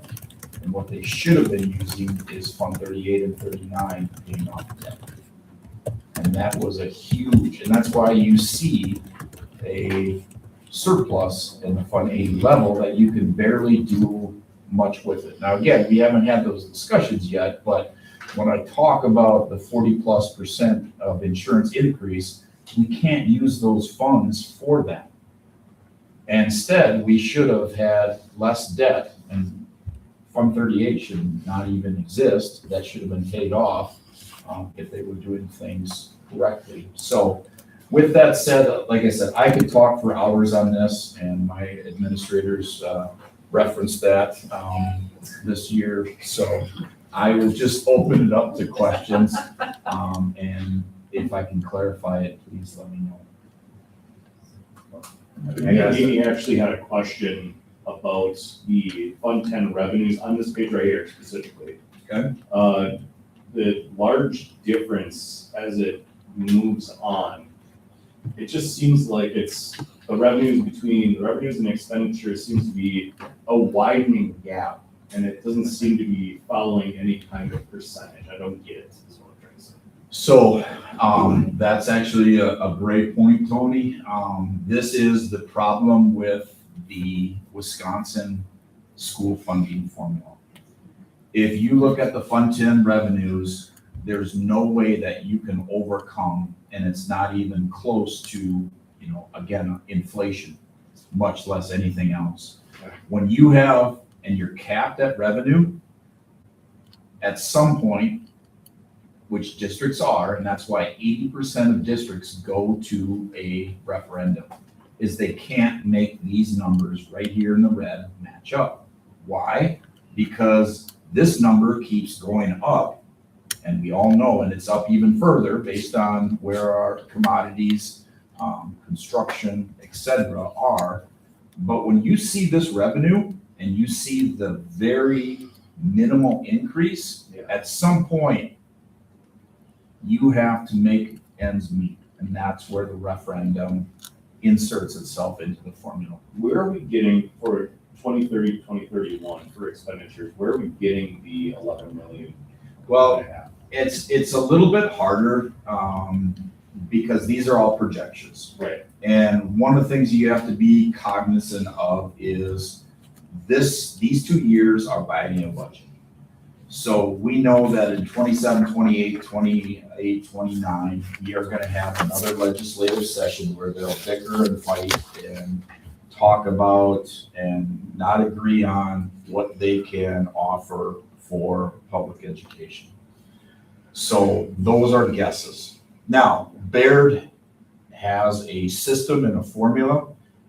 Tony, I've said this since I started here. I cannot, I just don't understand how Glenwood was not using a model like this. Like, you were literally guessing into me, which is why we find ourselves where we are. But they have done this for so many years that they have it down. They can't necessarily guess what the next legislative session will produce, but they can at least narrow it down. And that's also includes valuation and property and so forth. So it's hard to say. One of the things that Tony Evers did do, the 325 per student, because we've had years where it was zero. And that definitely, at least we can count on some revenue, and that's what you're seeing. Otherwise, you would see this number be stagnant for this entire line. Sure. That's where the WASB, like school finance sessions, kind of help simplify it a lot, where it kind of shows the per pupil revenue and just what it's done historically, where it just had kept up with interest trends and then didn't because nothing legislatively says it has to. And then we saw the time of starting to catch up, but we're not. So that's kind of what's driving the delta. It's just the revenues that the state's allocated, so per pupil revenue isn't keeping up with inflation expenses. One of the biggest disappointments in the last 2 months was the failure of the legislative, and it was bipartisan, was for them not to come forward with that. I mean, the surplus at the state level, within the billions, and to at least give some. I mean, there would have been plenty of money to go around, and the political people got involved. Tom Tiffany is one of them because he's running for governor, and it got to the point where they just said, no, we're gonna wait and see. And we knew that it wasn't gonna necessarily help us this fiscal year, but next fiscal year for the state to offer up special ed reimbursement at the level that they promised. Because you're taught, when I go through my budget, you're gonna see the transfer from Fund 27 or from Fund 10 to cover 27. It's bigger than what it should be because we were promised a certain amount. Right. And they couldn't fulfill that. And so when you saw the bipartisan discussions take place, and then the final, where the governor and boss were for the first time on the same page, we were all excited. And then it fell apart. It's disappointing. So again, there's a lot more that I could go into this. I'm just looking for, and again, we're right on track where we should be, but the resolution has to be voted upon at the July 27th meeting. So if you guys want to have another work session here in July to talk this through even more, we certainly can. You just tell me what you need. I try to just, because it's very confusing, and school finance is not something that you can just jump into. So if a work session to just focus on this document, I'm absolutely in support of that. But ultimately, I have to get to what you guys would like to see on this ballot question. I think the feedback I have, I think a working session is a good idea, but the feedback that I have that I think optically is gonna be hard is that if we go to a referendum, we're still maintaining a really high fund balance at the end of every year. So I'm kind of curious situationally, what would happen if we did like we did last year, right? And over levy to cover Fund 38 and keep the mill rate kind of the same and essentially do the same thing, stay in deficit spending, but drive our fund balance back to our policy target, and then look at your referendum. Because I think the survey said a lot of our low score was around use of resources, right? So do we make good use of the resources that we have for one more year to meet our financial policy before going and asking for referendum? Well, I think that's why, when you look at that scenario too, which has us going to the facility referendum, I think in 28. Yeah. And And that carries that operating referendum that much further into years, because you can see that it doesn't drop off like in scenario one. Yeah. Because we're obviously conserving those funds rather than using for facilities for the 7 million that we need there. But that way we've actually maintained the mill rate. No rate. Yeah, we have, so it's little tax implications to any, the parents or the constituency, so. I think your point, Jordan, I am, within 2 months' time, I could give you that list and we could spend that fund balance down to the 20%. Oh, yeah. What we've been doing was using that as the crux, and it's not best practice by any regard, but it's what we had to do to sustain. The previous, most of the board, and I certainly was my recommendation, was we are not going to even discuss referendum while the trial or, the process was not finalized. Now that it's finalized, here's where we're at, here's the outcome, here's what we need. And certainly we have options. And I think paying down debt, which we should have been doing, is definitely one of them. Looking at some of these, I would say, low-hanging fruit facility components that we need to address, absolutely, there would be some funds available. Because I agree with you. The public always has, when I first took the job, and we looked at Fund 80 balance, like, what's the plan? And they couldn't answer it. Yeah, and that's where I'm curious with the survey results, being kind of marginal, but being in a good election cycle to boost votes, whether or not we're gonna have to end up acting twice, or if just another really solid year of financial execution like we did last year is really gonna help boost kind of that support of an operation referendum as. The one thing I will point out, because I know Derek brought this up last time, and I verified through Bear, you cannot use, so if we would only go to a $7.3 million bond referendum, you cannot use those funds for operating But that's all capital. costs and expenditures. So, again, the right now at 600,000, it's gonna basically be neutral for the taxpayers at this point. Can I ask a question about your past experience? Sure. Has there ever been a time where the public has been happy with anything a board has decided as far as mill rate, referendums, bonds? I'm gonna say, this is just a poke in the wind here, but no, right? I mean, Well, that's a you can tricky please- question. You can please some people, but not every people, right? I think what you don't want, Tony, is right here. When you see your mill rate, which is basically what you're paying per 100,000 of your house, property, however you want to look at it. When you see the consistency, that's what you want. And based on this projection, you're gonna see that it dips down to 498. The problem where people get unhappy is, okay, number one, this is publicly funded. If you see a dip in taxes, great, I don't have to pay as much taxes.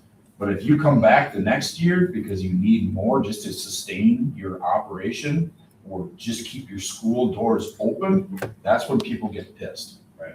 And so when you talk to Bear, when you talk to districts or veteran soups, yes, there is a level of consistency because you want to keep that mill rate as consistent as possible. Kind of the trend line should be as stagnant as it can be. In terms of, I think all of us would love to pay less taxes. That's a given. But in the same regard, we have to ask ourselves, what do we want out of our school? Because that's where those funds are, or some of those funds are going. So to your question, yes, there's always people that are not happy, which I think from the survey, with a change in our process when it comes to the newsletter being a hard copy, because we have an overabundance of elderly people here that, you know what? My kids are gone. Right. And I'm on a limited budget. I could care less what happens at the school, and that's okay. Right. But there's also other elderly people that are, hey, I want to keep the pride. I want to continue with my kids went here and I want to see it. My grandkids go here, whatever the case. So I think it's a mixed bag. I think based on our work session, our job is, at least this first run, is to try and keep it as neutral in terms of tax impact as we possibly can. I have a question. You have on phase one operational referendum, 600,000 annually. To allocate approximately 200,000 for debt reduction for the gradual repair and improvements of our facility. You talk about the debt not having been paid down properly and all that. I mean, you're asking for a 4-year referendum, and you wanna allocate 200,000 to debt, like how, after 4 years, where are we gonna be set with the debt? Because I know as a business owner, if I have zero debt, then I can use my funds to do, I have more flexibility with my funds. So over a 4-year period, and you're saying you wanna allocate 200,000 to the debt, where are we sitting with debt for the school then at that point?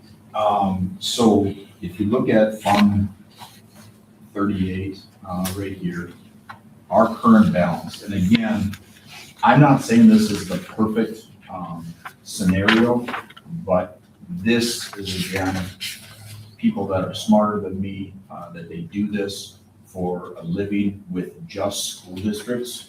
When you look at Fund 39, this is our general, bond that happened in 2015.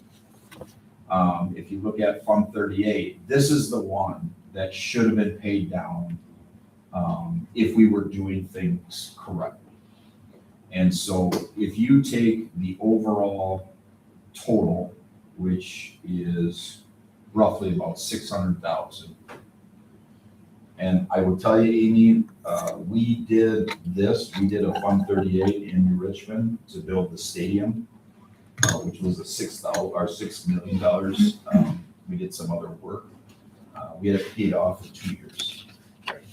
And the reason we did is because we worked with there, we refinanced bonds, and it was very little, if any, tax impact, because we were able to move and create that formula. If you were to pay 200,000 off, 3 years, you're done. Then 38 is gone. Now, what does 38 do? 38 allows you to borrow up to $1 million without going to taxpayers.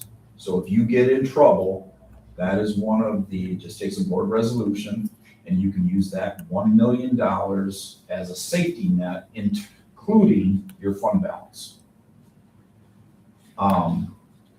There's mechanisms there, and of course, it always comes back to, you gotta obviously pay it back. So the 200,000 was just a possibility. Could we spend 200,000? Well, what about the leak that is in this hallway? What are some of those other, doing a roof, we're gonna get to the point where, one roof is X, Y, Z, we can tackle some of those things instead of paying off debt. When you look at the interest rate, they're not outrageous. So that's where you try to balance everything. But again, the end result comes down to the mill rate. You want to keep a consistent mill rate so that people don't feel like my taxes go down. Now I budgeted for that. Now my taxes are going up. You want to keep it as flat as you possibly can. And to Tony's point, there's one of the documents that is in there that talks about mill rates throughout the area. And we're pretty consistent. There's some outliers that are more like a 4, like Pepin and so forth, but it all plays into that. That's how the public speaks. That's typically how boards speak, is what is your mill rate? So out of curiosity, why are we not just keeping it the same as it is right now? Why are we having it go down? It's going from 7 down to 5. Well, that's a projection. Okay. So you guys, my recommendation is no.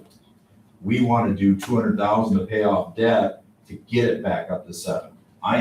This is not telling me what we want. I'm just showing this is what would happen based on current numbers. So when you look at, And that was kind of my question of what's keeping us from doing the same as we did last year and just keeping the mill rate the same and putting that into Fund 38. Is there a reason we need to go to referendum to go beyond that? well, right now, and again, you guys can certainly do that because we have a fund balance and we've been trickling along. Yeah. But at some point, that 28% gets down to 20. And knowing that we've done a facelift, but it's with all the purpose behind it, my recommendation was we have to turn this open enrollment the other way. And who wants to come to a school that looks like trash? Exactly. So that's why we did what we did, but now the inner guts are questionable. And I see your faces every time that I come 8 to 12,000 on just one of these units. We have 29 of them. You can't tell me that we can spend 80,000 up front and get a new HVAC system and save that 80,000 for something else. Right. So it's a very, it's a puzzle. So to And- Jordan's question, okay, you leave the mill rate where it is, you need to go to referendum, right? If you leave the mill rate where it is, then you need wouldn't to go have to referendum. You wouldn't have to. But it would help. What I'm trying to do is get ahead. Right. Because right now, you guys hired me, not you guys, but I was hired to clean up this mess. Right. And what I'm telling you is, right here on this graphic, we are gonna run out of money. And my job is to try and get ahead of that. Because if we were to go to bond, like right now, say this fall, you're not gonna see that take place for basically 2 years. Because you need prints, you need permits, you need all of those things. So you gotta think ahead of the game. Here, yes, we're deficit spending. What's saving us is our fund balance. In year one, I underspent by $1 million. That $1 million is saving our butts right now. But you can see, you start to add these numbers up. Yeah. We're gonna be under that fund balance. And my job is to try and get ahead of that, because if we don't pass a referendum, okay, now what do we need to do? We need to adjust the number. Do we need to do a better job of telling our story? Because at some point, these numbers are gonna add up and we're gonna start having to cut staff. We're gonna have to start cutting programming. We're gonna have to cut the things that we have. And I will tell you, we've already basically, there's some things, but we've really narrowed down. When you underspend by $1 million, you try to get rid of some of the fluff. Now, some of the fluff was going into somebody's pocket. But some of the others is, for example, 5th grade teacher. If we were in financial straits right now, I'm sorry, I would come to you and say, we gotta get rid of the support in kindergarten with Shayna Johnson. Hoffman. Shayna Hoffman. Our extra section in 2nd grade would go. Yep. We need to look at our programming, Mr. Nargis certainly would be gone.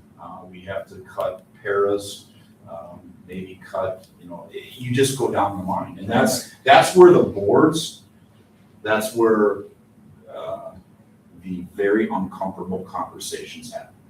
And I will tell you, we are, for the most part, we are pretty bare bones. We're doing what we need to as professionally as we possibly can. Is there some wish list? Well, yeah, actually, we've done that exercise. And you should see the pages that I get from these two. I haven't even added Josh's in, we haven't had that conversation. Okay, well, if I were to ask you, out of the scenarios that you have here, which one allows us to keep what we have, keep or try to get into the black. No deficit. Which one do we do to make it happen the fastest? Because in my mind, when I think of deficit, I think of money that's sitting somewhere that I can't use, that is basically growing because of, 2.8% or whatever it was, 3%, whatever it is. It just continues to grow. So the faster we can pay it off, the better off we are. Yeah. The faster we pay it off, the faster we get new AC units. Yeah. The faster we pay it off, I don't have to sit in the gym anymore and feel like I'm melting into the bleachers. You know what I mean? So with that, because that's what our meetings were about, this is, the recommendation that I have fulfills that. Okay. If you look back at this right here, in terms of, we do an operational this fall, it gets ahead. We also have those discussion about fund balance and say, okay, where? Because that's what has got us to this point. I will tell you, Tony, and this was before you were on the board previous, year one, I'm like, oh my gosh, if we didn't underspend by $1 million, we'd be going to referendum the next year. And I told the board, I said, we have to go to referendum. Well, then when we started to dig into everything, and that's where the questions started to come up, it was like, why do we have an $8,000 fluff in phones? And we saw these gaps in so many different categories. And that was his way of hiding certain things that he was doing. Plus his salary compared to mine, the payoff of sick days, it goes on and on and on. This allows us to at least get ahead of the red that we continue to be in, because right now we're using, it's from a resident, let's just take you as a parent or a family. We're using our savings right now to get by. Right. At some point, that's not best No way to practice. operate. No, because you need an emergency fund. Yes. Well, so if you look at your family, what do you use for an emergency fund? You got home equity, you have a savings account, and what's Fund 38? It's an home equity. Yeah. Like, we could borrow that 1 million to get us by. Right. But we can't because we owe 600,000. Right. Which should have been paid off. Fine, that's been behind. Yeah. This is the problem. Yeah. So we take that 200,000 and we kind of live through. But I also think, to Jordan's point, let's sit down and look at that fund balance. What percentage? Policy states 20%. What percentage is the board 50. okay with? Well, but average would be 20% is kind of that feel-good part. Sure. And start to go away from and do these low-hanging fruit, because we know portions of our building need some very much need TLC. I think your point on the 15% is like an ideal state. If Fund 38 is paid off, and we have that $1 million safety cushion, a 15% target fund It's size perfect. makes a lot of sense. But since we're carrying 600,000 of debt, it's kind of hard to balance that, right? Because we do want that safety factor of, having extra. I just think optically, we get a lot of questions of why are we going to referendum if we're still maintaining a, almost 30% fund balance. And I think that's why we have to have a all hands kind of meeting like we had before. Yeah. Explain to these people, this is what we are dealing with. The reason why we have to have near 30% savings right now is because we are 600,000 in the hole and we don't have a safety net. Well, and again, that's where it comes down. As soon as you guys decide what resolution we want to pass, then it's my job to craft the story behind it. Like, how did we get to this point? Yeah. And it's hard because there's things that I'm trying to explain. One of the things that came out in the survey, would Olson stop talking about Tim Johnson? Well, I would love to stop talking about it. Yeah. But understand that the changes that we're making and why, it's not just a quick turnaround. Right. We are here because of these decisions. And one of it is the lack of care to this building. It's gonna catch up with you.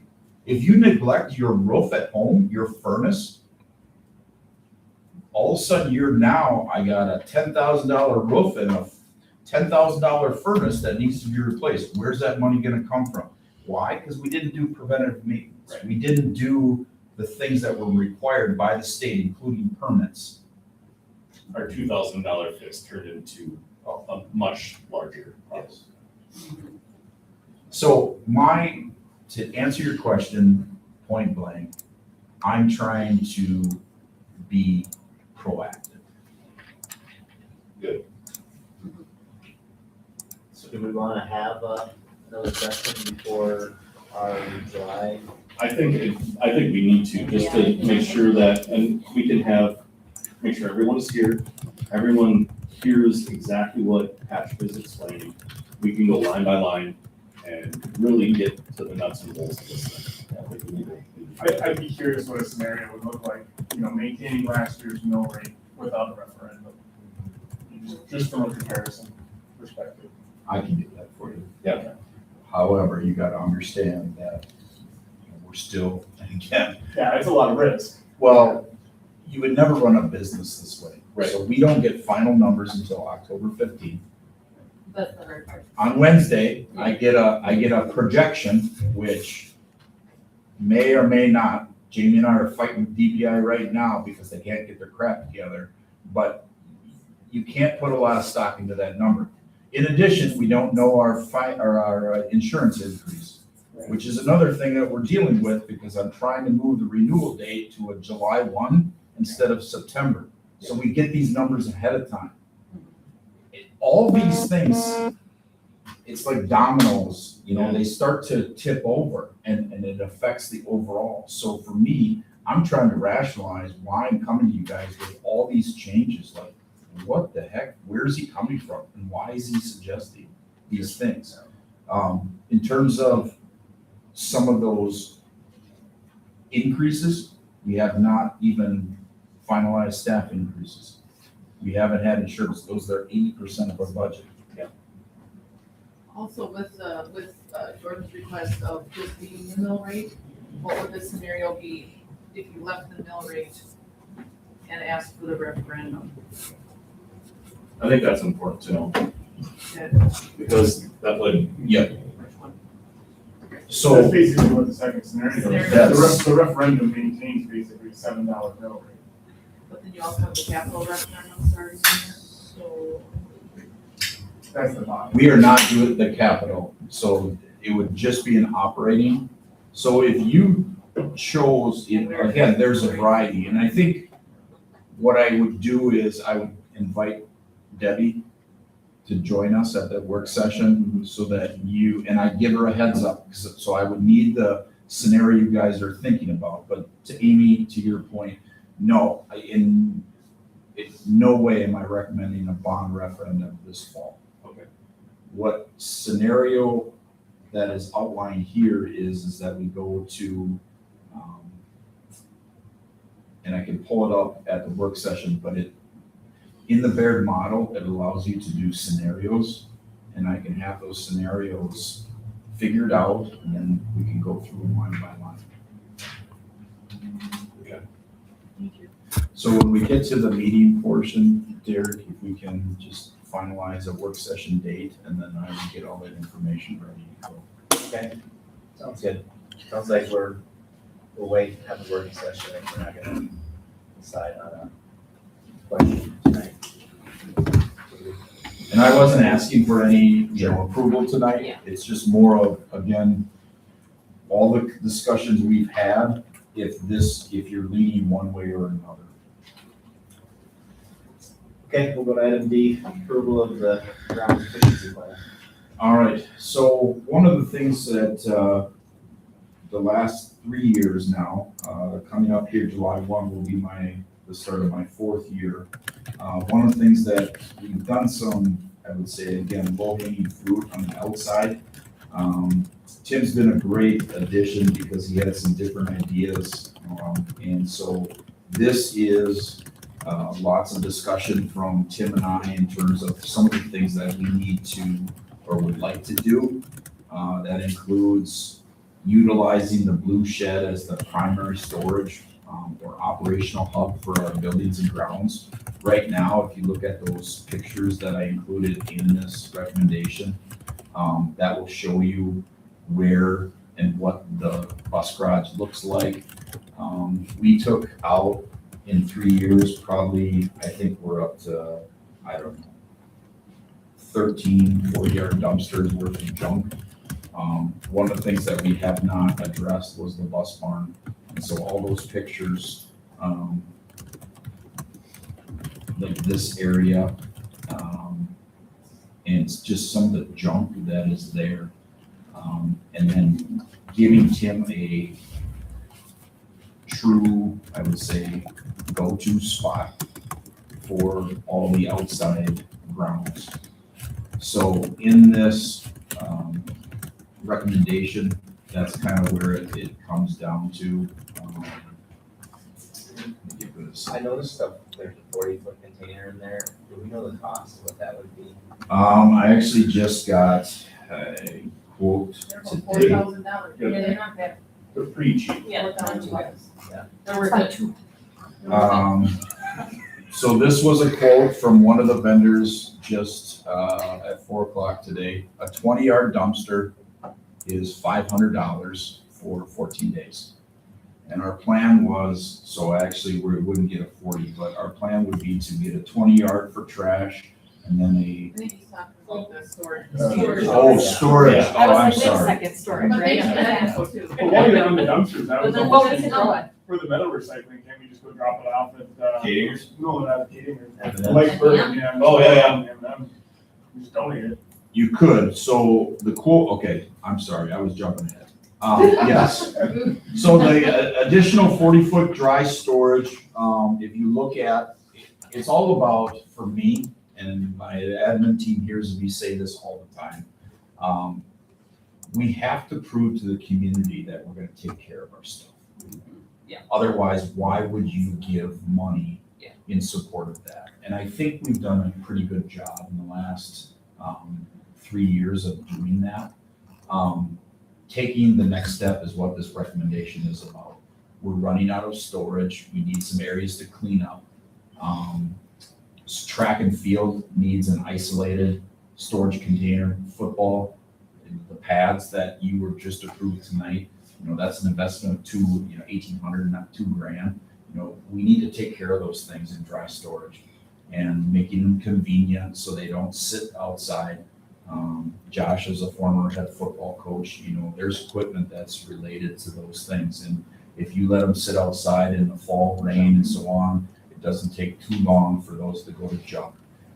Investing in a container like we did the first time, again, $4,000, that's minimal. Now, again, by policy, I wouldn't even have to come to you, but that's not how I operate. We're a team and we're gonna go about this. The couple things that I'm looking for is, yes, the dry storage for track and field. The bus barn, we're gonna clean up with some disposable. To Jordan's point, yes, we're looking at 2 trash bins, one a 20-yard and one a 10-yard. The 10-yard would be the metal, because there's quite a bit of metal. If you want us to donate it, we certainly can. The individual that gave me the quote said we would take it to a Cadinger, and then whatever money is in there, we would donate it back to the school for whatever you choose. One of the things that our vehicle situation, we've been working on, as you know, from buses to our cars and so forth. We've done a lot of work on that. But our trucks, and one of the things that we really don't have is just the ability to go from one end to the other. So golf cart, we talked about making sure from garbages, etc. So there are some expenses here. They're not great, but in the scheme of things, it allows us to professionally take care of the grounds. Waste receptacles, I'm sick of looking at these blue, crappy hand cut. You can't put bags in them. So they end up being smelly and so on. And again, it's a professional setting, is what we're looking for. Yeah, so I guess I just outlined everything there. So again, I'm asking the board, individually, they come separately under the 5,000 mark, but in the same regard, together, we're taking some money, but I think it's money well spent to accomplish some of these things. I'm not seeing anything on this for the maintenance shed and the driver's area. That's a future, I like most, what I bring to you is kind of the nuts and bolts. I definitely think that we need to address that at some point, Tony, but at this point, it's not, especially since and I have an interview set for tomorrow. We have one person that applied for that position, to where, again, I think that's what Tim brought, is some ideas from his previous school and so forth. Because I never thought about relocating. If you look at the pictures, we had a corner in the bus barn. To make that blue shed more of the go-to, it just makes a lot of sense. And then we clean up that area. I just know that my previous time I was on the school board, I had gone down with a driver to look at their facility down there. And, we're not treating them very well. We've cleaned it up. Okay. We've cleaned it up, but is it outdated? Yes. Is it, they don't spend a lot of Can I see time. the outside from the inside still? That's what I was wondering. Yes. Okay. Yes, actually Jerry has done a pretty good job of cleaning up Okay. that, the shop area. As far as the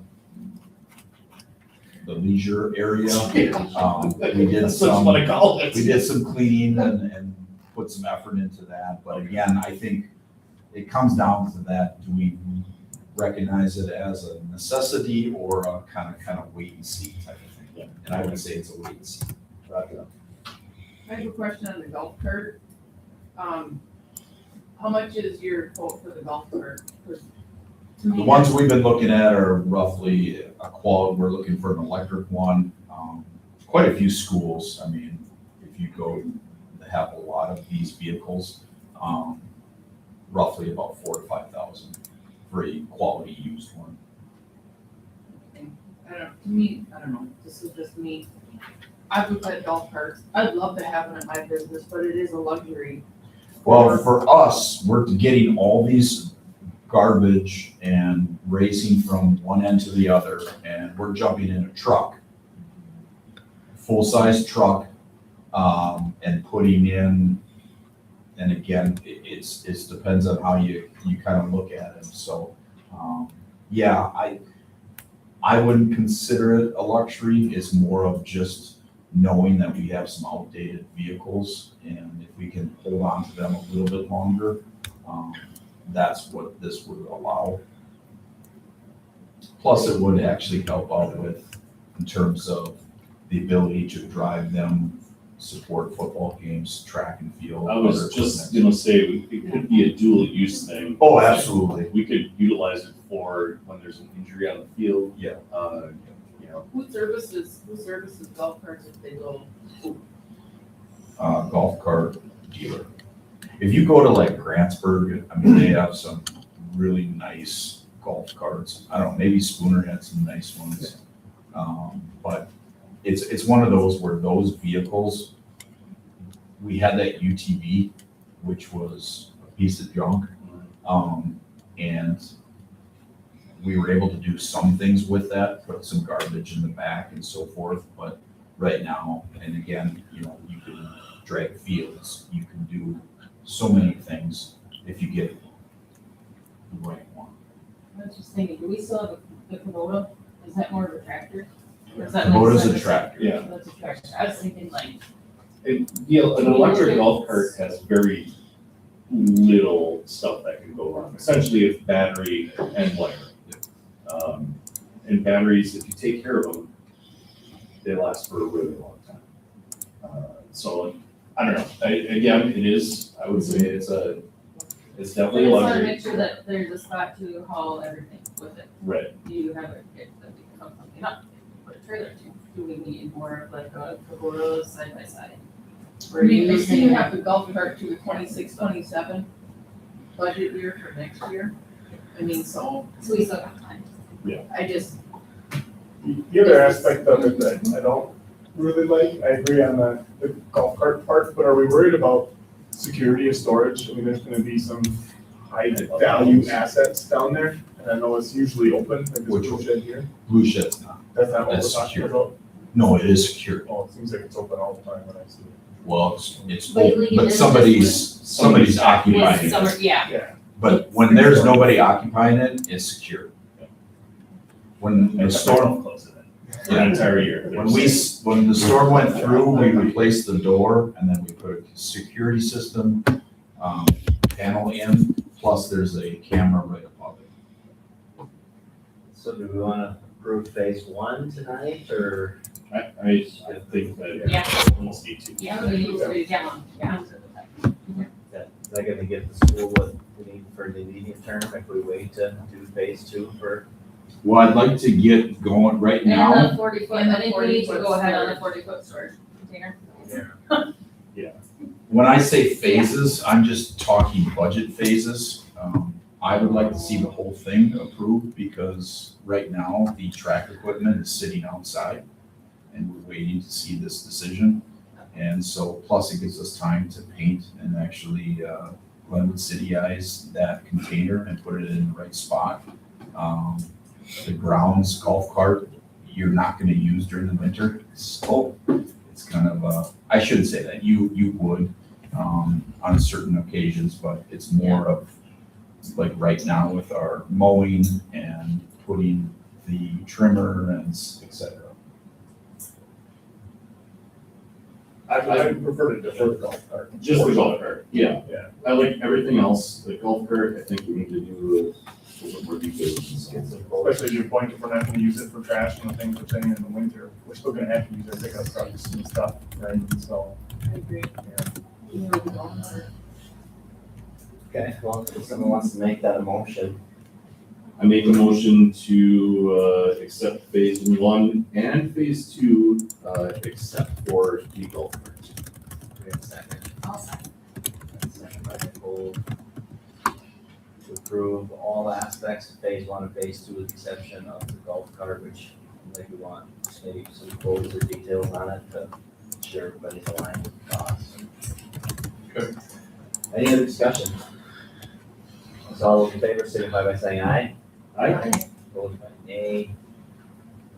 Efficiency plan is approved, with the exception of the golf cart. Item E, Fair Square. All right, so up above, you approve the Act 89 changes. And basically, what I would tell you is that we have to do a better job with our communication tool. In terms of the Parent Square, if you look at this recommendation, not only, one of the bigger concerns is the communication between a coach and a player. And I will tell you as a former head coach here, we were looking at different options until we found this. We really didn't have a great option. Based on the events that have taken place here in Glenwood, including this year, Parent Square offers a variety of things, including, and so we're looking at more of a robust package, especially with, we go to referendum. Email, text messaging, mobile app, voice, websites. These are components that we can actually increase our efficiency with. The Act 89, yes, if you read what that entails, it comes down to archiving and making sure that you are aware and have documentation of all these conversations that are taking place. as a former head coach, I relied on Snapchat. I couldn't even rely on text messages because you had more than 20 in your roster. And you've got to communicate in whatever avenue you have. In terms of this, Parent Square offers a variety of things that I don't think we've necessarily tapped in. I think we have a decent communication platform. Social media with Krista. I think with our newsletters, we definitely did learn from the survey that we have to go and add back in a hardcover newsletter instead of just relying on a electronic one. There's all kinds of different options that this has. I did check in with some of my colleagues, Elk Mound, Durand, Chautauqua, they have all implemented Parent Square and have been very pleased with the outcome. It's kind of a cost neutral because we have a variety of different School Messenger, S'more, SurveyMonkey. When you add those up together, it doesn't equal cost neutral because of the implementation fee. But in the same regard, we would be able to get rid of 3 things per se and start using this as we get into it. So I think ultimately the main part of this recommendation is Act 39 or 89, and we have to address the coach versus student interactions that are archived and so on. That's just state law. With the other things, I think it feeds into a better communication platform for our district. Is it fair to say that every sport today probably has a different communication Oh, mechanism, its team staff? Yeah, we don't Remind and- we don't have a consistency out there, and so that was one of the driving forces as they were talking about Act 89. But in the same regard, yes, to your point, communication's key. If there was changing practice and things like that, but It's been a mess. I'm just speaking Yeah. for just So many different apps we have. softball, for just softball. like are you talking you softball? No. Yes. Yes, you softball. That's not us. I know, but Okay. I'm just saying, to try to herd all of the cats. Yeah. If we can make it so much easier, Lord. Yeah. Come on. Yeah. So this School Messenger, S'more, SurveyMonkey, that's what you're paying right now for those services. Okay, do they have like 1-year commitments? Do they have 6-month commitments? What? It varies.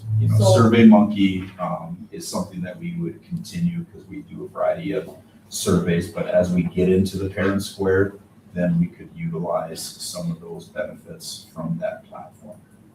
So I guess, are we School Messenger, crossing over here with what we're paying the School Messenger? you're going to with be, this? yeah. I mean, it's a trend. There's a transition time. But I mean, we're talking again, pennies on the dollar. Yeah. I'm bringing this to you. My job is to create and follow state law and so forth. I'm making you, I'm bringing things to you that I normally wouldn't have in my previous position. With that said, we're all kind of at square one. Our admin team has been building from square one. And so we need to build this together, and you guys need to understand the things that we don't have and why we are implementing those things so you can answer to the public in a better manner. So yes, there would be a crossover, but like School Messenger, what I did the last couple of years was put everything to, we didn't even have an archive of contracts. We were paying contracts that we didn't even use the services. I had Krista make a service and contract summary. So we have a document that has the attachments, and we update it every time we have a new contract or service and get it to 1-year contracts. So every time, hey, here's a 3-year. No, I want a 1-year because we need to get to the bottom of this. So To me, it's a lot less about cost for this as it is the safety of the kids having an archive. And consistency. And making sure that it's all documented. One parent user interface, it Yeah. just seems like it's a lot easier. Right, that you don't have coaches that, well, gosh, how do I get hold of everybody? You don't have parents trying to figure out what's going on. Yeah, I think this one's kind of a no-brainer. The only question I have is, does this help kind of reduce any of the scope of the phone system updates with all of the kind of IT and phone infrastructure? It does. Does this kind of remove some of that burden? It does. So I'm gonna this is again, one of the things we're gonna talk about tonight. Our phone system is completely out of date. We should have been ahead of this and we just aren't. With that said, Frank and I met this past week and yes, to your point, there are some things that the new phone system, when we come to that recommendation, not tonight, that Parent Square will offset. Krista and Frank sat down with Parent Square, I believe, last year, and they heard the presentation and so forth. So Frank is aware of some of the things that our phone system is obsolete, and Parent Square could help. I'll just jump in really quick. Where I'm coming from, this would have been the 4th year with Parent Square, so that this is new for me here a little bit here today. I've seen it through the parent lens as a parent, through the head coach lens, and through the principal lens. And it really does streamline your district communication in all of your different stakeholder groups. For example, depending on the depth and the scope in which you have it, field trip forms can be signed on a Parent Square message. Sweet. And now there's an archived mark of it. You got a classroom party in the elementary school, Ms. Schaefer, if she was teaching the classroom, could say, these are the things we need. A parent can say, I got the root beer. The next one checks off that they have the ice cream. So now it just streamlines everything that you're doing from an administrative level. It allows our teachers to have really quick, efficient conversations with families, at the appropriate times about the right things. From an administrative level, let's say we had a safety concern. You can get an alert out right away, immediately to families. Families can set up when they want to receive messages. So like if your digest time is at 6 p.m., that's when you would get messages from the school, but we're allowed to override that based on the fact of the urgency of the situation. So as an outsider coming in, but having been with Parent Square from a handful of different roles, I really have no complaints at using it in multiple capacities and made everything from middle school sports, high school sports, band, choir, it just really streamlined that process. There you go, we got a testimonial, so There we go. Thank you. somebody wants a motion. I'll motion. Okay, we got a motion by Tony, do we have a second? I'll second. Second by Jordan, approve Parent Square, any discussion? All those in favor, signify by saying aye. Aye. Nay, Parent Square is approved. Anything else on the budget update for item F? I think I'll let it speak for itself. When we have the work session, we can go into greater detail. So I would say just be prepared with your questions. I really outlined everything to make sure that you were updated. So is there any questions on the forefront?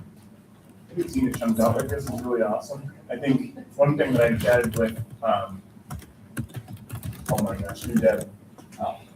Laura. Yeah, is as we have our monthly scorecard, is like, can we see some of these buckets, or at least like the important buckets of the budget when we see the variances, like we're defining here? So that way we can better see like, oh, we need a new bus, we're spending $100,000, it's doing what to that budget bucket? Right. It's already, if you look at the scorecard, it actually outlines those Fund 27, Fund 50, which is food service, and Fund 10.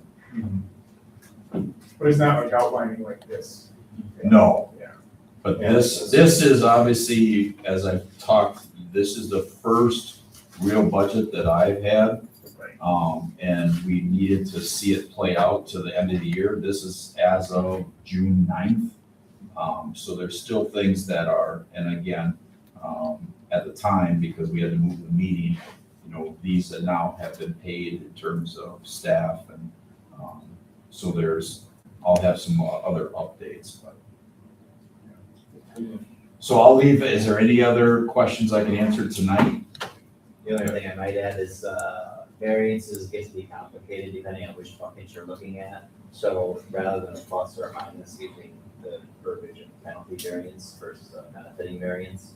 Because if you know a plus could be a penalty, I think in a lot of these cases, but in some cases, a negative variance would be a Yeah. thing. And that's where I've struggled with over the years, where typical accounting, it's opposite of what most board members understand. Yeah. So I remember the first presentation I did that with, and I about got fired on the spot. And I'm like, do you know accounting practices? No. So I can change it, I just didn't know where people were at. This is a great start. Okay, item G, approval of the phone system quotes and cost analysis. All right, so item G and H are basically go hand in hand. I'm not looking because I don't have a recommendation, so we are gonna end up tabling this. But let me, again, set the baseline. If you look at item H, I do need approval for that tonight because we are at the last 6 months of life for our phone system. This is once again, we've been tracking for my 3 years here, but there's been other buckets that needed to be paid for. For example, the PA system, and you could go down the list. Right now, I will have a recommendation to you if you want at the July meeting. But what I will tell you is that this is another one of those big cost items that we need to address. Letter H only allows us to buy software updates and get support for 6 months, and then basically we're doing this with our phone system. So my recommendation is that we need to address it this year. The reason I put item G on there is I need an understanding of if you guys are on board to address this. It is the #1 communication tool that you have within a classroom. It is absolutely a thing that we need, so. That's where I'm at, but again, my job is to You did a present. presentation a while ago on this. Oh, yeah, we've been On this, talking so about this. Yeah. So. Yep. These are initial costs. We're still getting some numbers because we're doing our due diligence in terms of the newer phone system that is not analog. It's more of a digital platform. To Jordan's point, we are looking at, Parent Square. How does that take away some of the interface and how does that work together? So Frank we've been working on this for over a year. And the life is coming to an end. So I guess for me, I know it says approval, we would table it, but I need to know that this is an important factor for you so that we can, #1, budget for it, #2, finalize our quotes. We cannot do this summer. So that's why we have item H, is to get us to that point so that we can do this rollover during Thanksgiving or Christmas. So that's basically extending our service until we really figure out the scope of what you. Yes, but this is it. Like this, it becomes obsolete after that 6 months. And to Tony's point, yes, I'm trying to emphasize that we would be taking a large gamble. And I don't want to see that because this is the biggest communication tool we have in our classrooms. Yes, there's cell phones, but they're not, you can't sit there and rely on them. So that's #1. I'm looking for someone to, again, give me the thumbs up that yes, you need to continue down the road of this and get quotes for July. And then the next one is approve the 6 months just to get us by, so these swap can happen during Thanksgiving. Any questions? So we're tabling G. Yeah, I put it on there because I need to make sure that you guys agree, because it's a large dollar amount, as the preliminaries numbers show, that we gotta use fund balance, and we need to address this. This is one of those that, again, there's been that short list of things that, Can we have our subject matter expert come in here and during July and talk to us? talk to the phone. About the phone stuff, like which ones? He's gonna write up a recommendation. Oh, that's fine. Oh, yeah, no, like I said, we're still getting numbers, so we're not looking for a final recommendation right now. Yeah. But my purpose was, again, to see if you guys agree that this is a no-brainer. I think it's a fair thing. Basically approval. So then I would say, yeah, if we could table this. Yeah, so we'll table item G. Can I make a motion to approve one system? Yeah, so I think if you scroll up. Service support for 6 months? Oh, very great. Yes, we got a Sorry. motion. Oh, well, you gotta make a Okay, table motion that one. to table. Okay. And then the next one, I would ask for approval to get us through the next 6 months. Okay, I motion to table, Next I guess that would be G, and until July. We'll have further discussion. Okay, we got a motion on the table. Do we have a second? one. I'll second. Second by Amy. Any other discussion? All right, so all those in favor, signify by saying aye. Aye. Aye. Opposed by nay. Item G is tabled. So moved for item H. Okay, we got a motion on the table to approve item H. Cole, second by Jordan. Any other discussion? All those in favor signify by saying aye. Aye. Opposed by nay. Article managed is approved. Moving on to item I. All right, so, late last week, I was able to meet with, Mark Johnson and get final numbers based on the approved projects for this summer. And so the numbers are basically finalized. John came on Friday and worked with Beth and Jamie, got some final measurements. They feel like they can actually accomplish this, in the summer months here. And so I just put everything together so that staff were aware of the changes and the projects coming. So looking for, the contract is coming, so I will have that for the July meeting. But as far as the numbers, we actually are under budget compared to what I showed you prior. So just looking for approval, of this project and budget based on many discussions that we've had. Back to the image of where the door is. Because there's one door right to the tiny toppers deal. Just the one. Right here. Yeah, okay, that's right, I couldn't tell if it was It's, the door it's that, these two, it's this one, and then there's one right here. so basically, you get access to that door and you get tiny toppers, but you can't use. This is the only door, so this was a typical vestibule. We're not doing this set of doors, but this set of doors, so you will not have access to the elementary based on this entry. But it is an exit. But excuse me? It is an exit. Yes, It's yes, by rule. yes, yes. Okay. Yeah, we had a pretty in-depth conversation on this one. Yeah. Most of the Fund 80 funds. So, we just want to entertain a motion for that work. I'll move. So, let's do it. Tony, do you have a second? I'm sorry, who was the first? I'm Tony, Tony? Okay, thank you. do you have a second? I'll second. You got a second by Nicole. Any other discussion? All right, all those in favor signify by saying aye. Aye. Opposed by nay. Work budget is approved.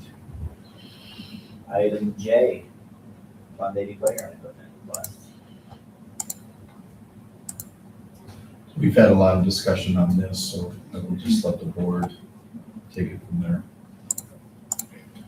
I think it's kind of a no-brainer, I think one thing that Aaron, in some of the field trips and stuff, they went to the, Annie-Tafco Park in Boyceville, they did the exact same thing and supported a city, run park with Fund 80 funds. So I think seeing another community do it, really close to our goal, so anything that the school district can support with Fund 80. I know there's a lot we can do with Fund 80. The amount of the ask is pretty minimal to what we still can continue to do on the Fund 80. So I can't vote on it because I'm on the board for the Community Foundation, but I definitely support this district funding, as much as we're comfortable with on the funding balance. I just had one question, and it's only because I can't remember exactly what it was. What are we still waiting for on our own playground at the school? Well, that was to my comment that I've made a couple times, Tony, is that we have yet to have these conversations. And so that is where we have a wish list of We give you a wish things. list. I know what we, yeah, what we need. Yeah, so, you talk with Jamie, from swings to some different things. Can we do both? Well, you have roughly 900,000. Okay. The reason for all the documents is, again, and the board can choose to do whatever, there's funds there, but we have not had those discussions on what else do we need and can use Fund 80 funds. And so, Off the top of your head, what in school can we use 80 for? so if you look at, these documents that we brought up, so, one of the things that when I was hired, there was discussion about, because I asked the question, okay, we have 3 million in Fund 80. What's your plan? And that's where I learned about the mechanism of how he got to the fund balance that it was. Yeah. So I said, similar to your thoughts, why? So you must have an end goal. The end goal was to build, well, I should say, not everybody was on the same page, but the end goal was possibly a new facility for daycare. Well, then that precipitated, just when you walked around, we did the study with Wald. We were wasting over 13,000 square feet of our own building, where we have HVAC, where we have water, why would we build something for that? And to Amy's point, when you look at the square footage, it equaled out to how much? 2.6%. And so then the question was, okay, that's not what we should use that for. How are we going to kind of do some facelift around here? Well, then that precipitated to discussions about, again, what are people looking for and why would somebody come back? Or why would somebody attend Glenwood City? So we did some things with the weight room and we did some other things, to try and do those. We're at 900,000. In terms of the allowables, this is where it gets very difficult. Right. So I was just glancing over the Yep. So examples of district use. Yep. There's a lot of stuff there. Some of them are applicable to us, some of them aren't. I don't see a lot of super high buck items in there that we haven't already done. I think, and especially since we do have the option eventually, not now, to have more Fund 80. We've been having this money sit here. I'd really like to see it used at it somehow, some way, right? And I would love to have another set of swings put in as well. How much is a set of swings? Like good ones. We have goals, unfortunately. I don't know the price, maybe, did you guys do swings, Joe? Yeah, we'll keep you the existing swing. But we got a smaller Otto one. is the expert on that. I could look back to when we did the playground. Yes. Now, I do want to make sure that this is clear. We got an exemption from the state, because typically you cannot use Fund 80 for your own playground. Oh, okay, But I have the documentation from when we were working through the investigation. I have that, so we were able to use those funds. okay. In general, again, we were, Glenwood was levying $700,000 in Fund 80. Where neighboring, like us in New Richmond, $185,000. What did that buy us? A community ed program, our Tiger Pack program, which was our childcare, which was 10 times bigger than this one. Yep. An SRO officer for our school district at 185. So that's what I'm saying, is like, I think, I was on the fence at one time, and I was like, okay, we don't have all the things that we need here.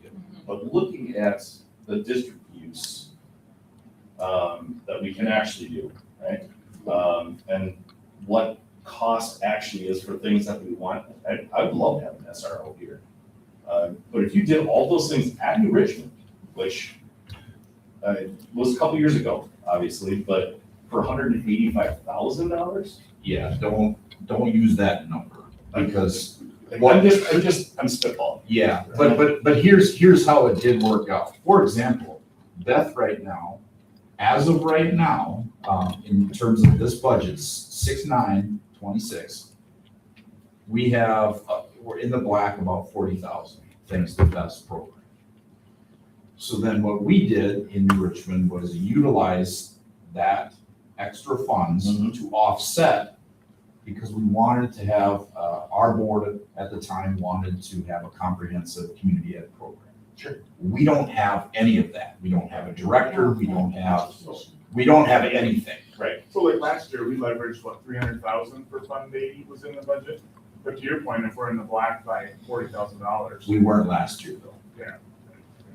I guess, And it's taken us time to get to To this that. point, right?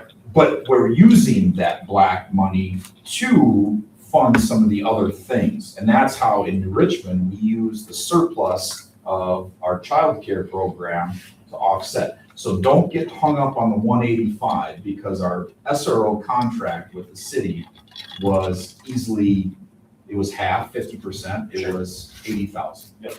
So. I get it. I mean, Okay. I understand that part. I guess my question is, what time frame are you thinking of diving into Fund 80?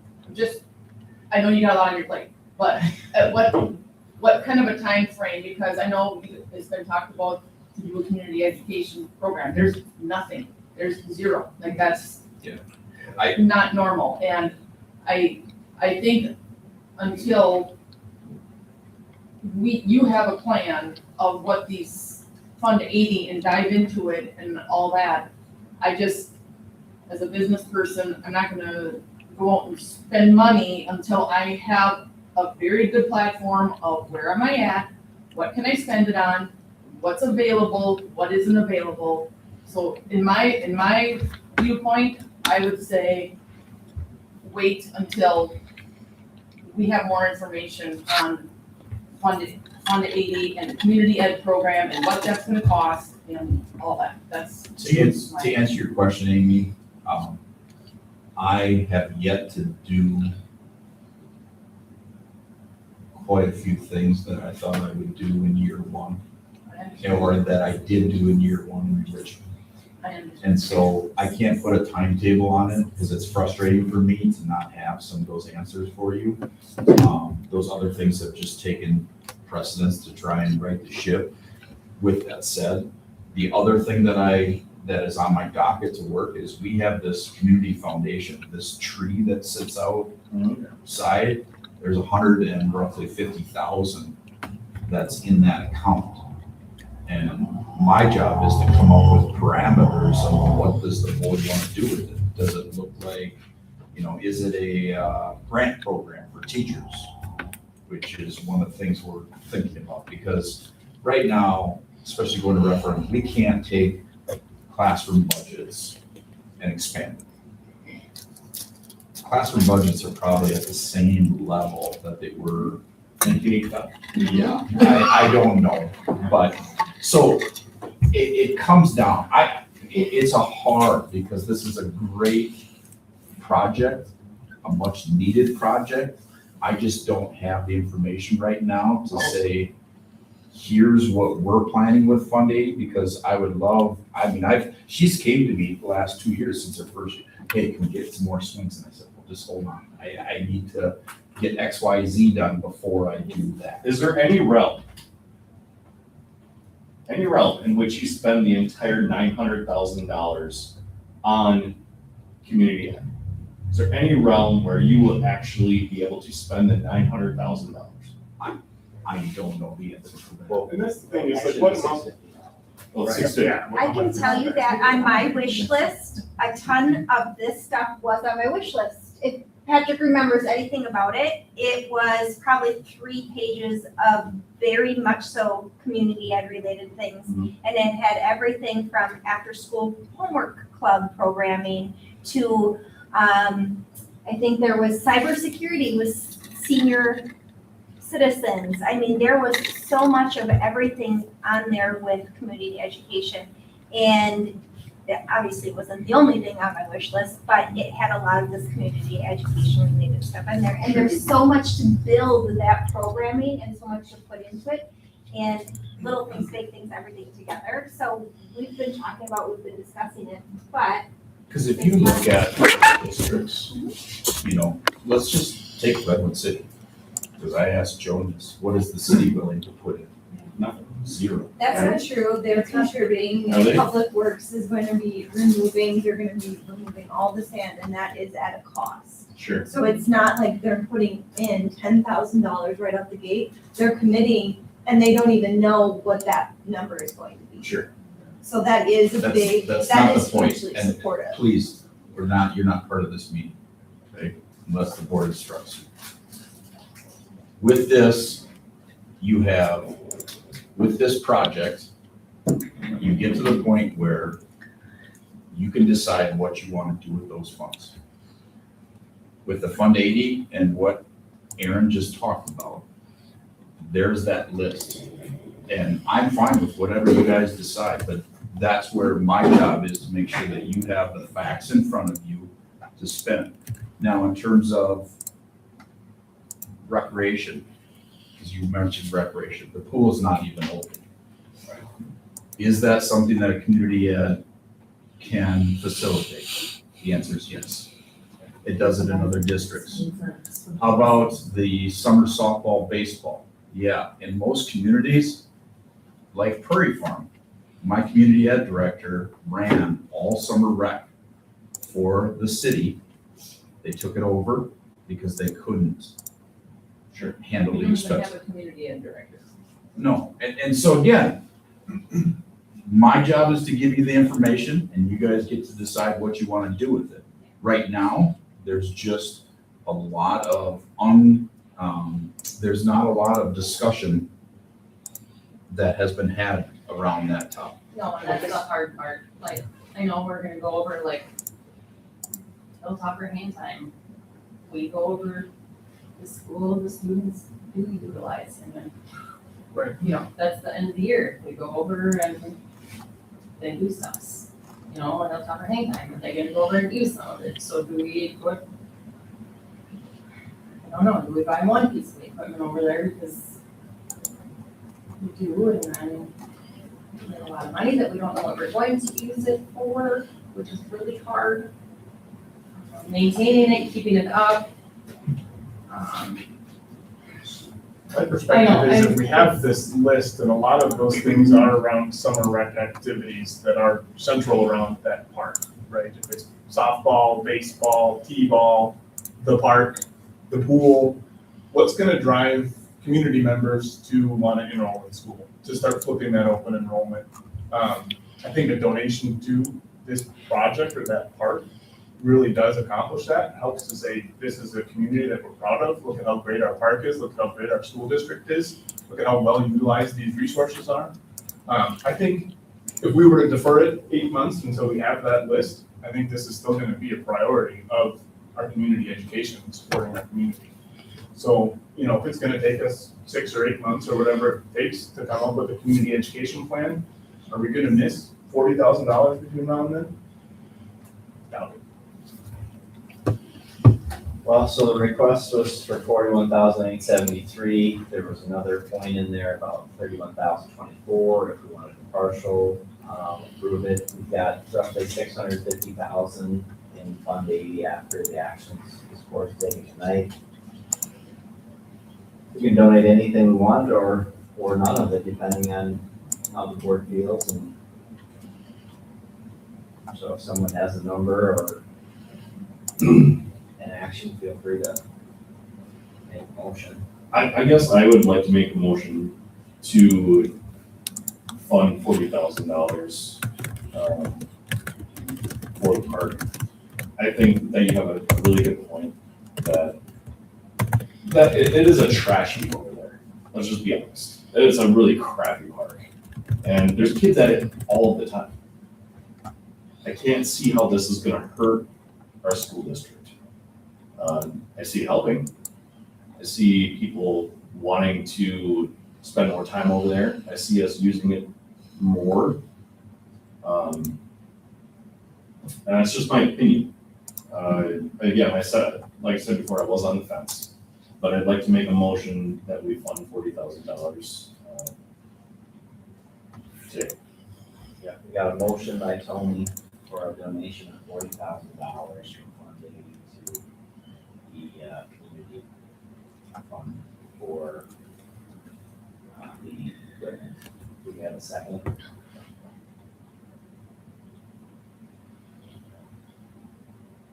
We have a second.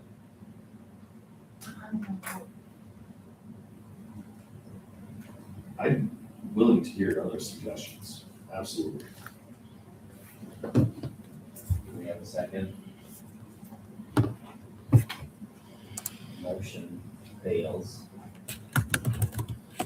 Do we entertain a different motion or either take action or not take action? That whatsoever, like, you need something over there, I just wanna, like, figure out, like, I would like a to, breakdown on more of what, like, certain things cost. I was thinking like 2025. like, I would like to see a better overall look of Fund 80. I would like to see what Ms. Faith and Ms. Schaefer are requesting. How does that balance with, Inman Park? I would like to have more information on what everybody's asking before I vote to give money out, I guess. That's what I would like to see. And with, That's just me. yeah, no, yeah, you can't hold that table. Do we table this again until, Do you think you could have more information for us? A list of wishes and all the things by our July meeting, whatever day you decide that is. Like by tomorrow? like, yeah. Unfortunately, but no. Not a. I'm talking about like a very rough, like, how much are these things that you really want? How much are they gonna cost the school district? Well, I would say general community ed director. Yeah. Community There's no ed community ed, we have education got to programming. Program. Start something, there's A nothing. lot of the stuff on my list was in general of programming because of the community education. So parent education classes, because that's a huge need for our district of just getting your parents in here, getting things after school, things. So things like that, you're not going to be able to necessarily put a price on that. But there's a lot of things in that list that, anyway, I don't know, I know, it's hard. I'd rather see some kind of a needs of that as well. Tony, it would take it would take a year. Okay.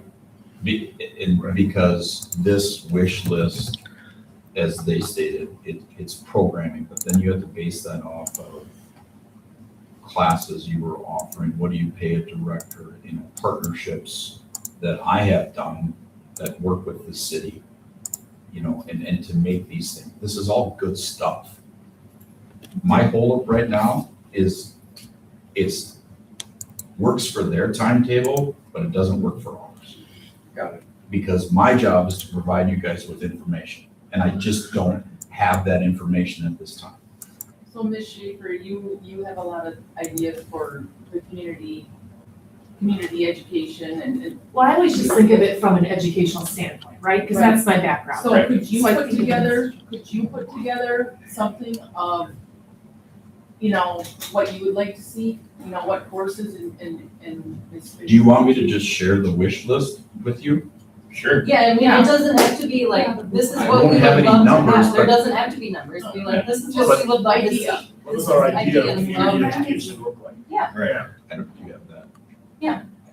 I haven't looked at it we did that exercise. And this was a pie in But the this sky. just not a fun 80 though. I mean, we have, you know, that wish list is not just the fun 80 requests, but I again, won't be from, scared if you just show me the list. from an educational standpoint, again, you think of other districts Yeah. that we've been involved in, and they have a very strong programming of classes. You look up the community ed classes that they offer, whether it's gardening 101 for people, different things like that. That's where my mind goes, you know, or even working with the local parks of providing swimming lessons, providing different opportunities for kids, the youth things. So I look at it more of the educational standpoint of lessons and programming and that kind of stuff, not necessarily the stuff, if that makes sense.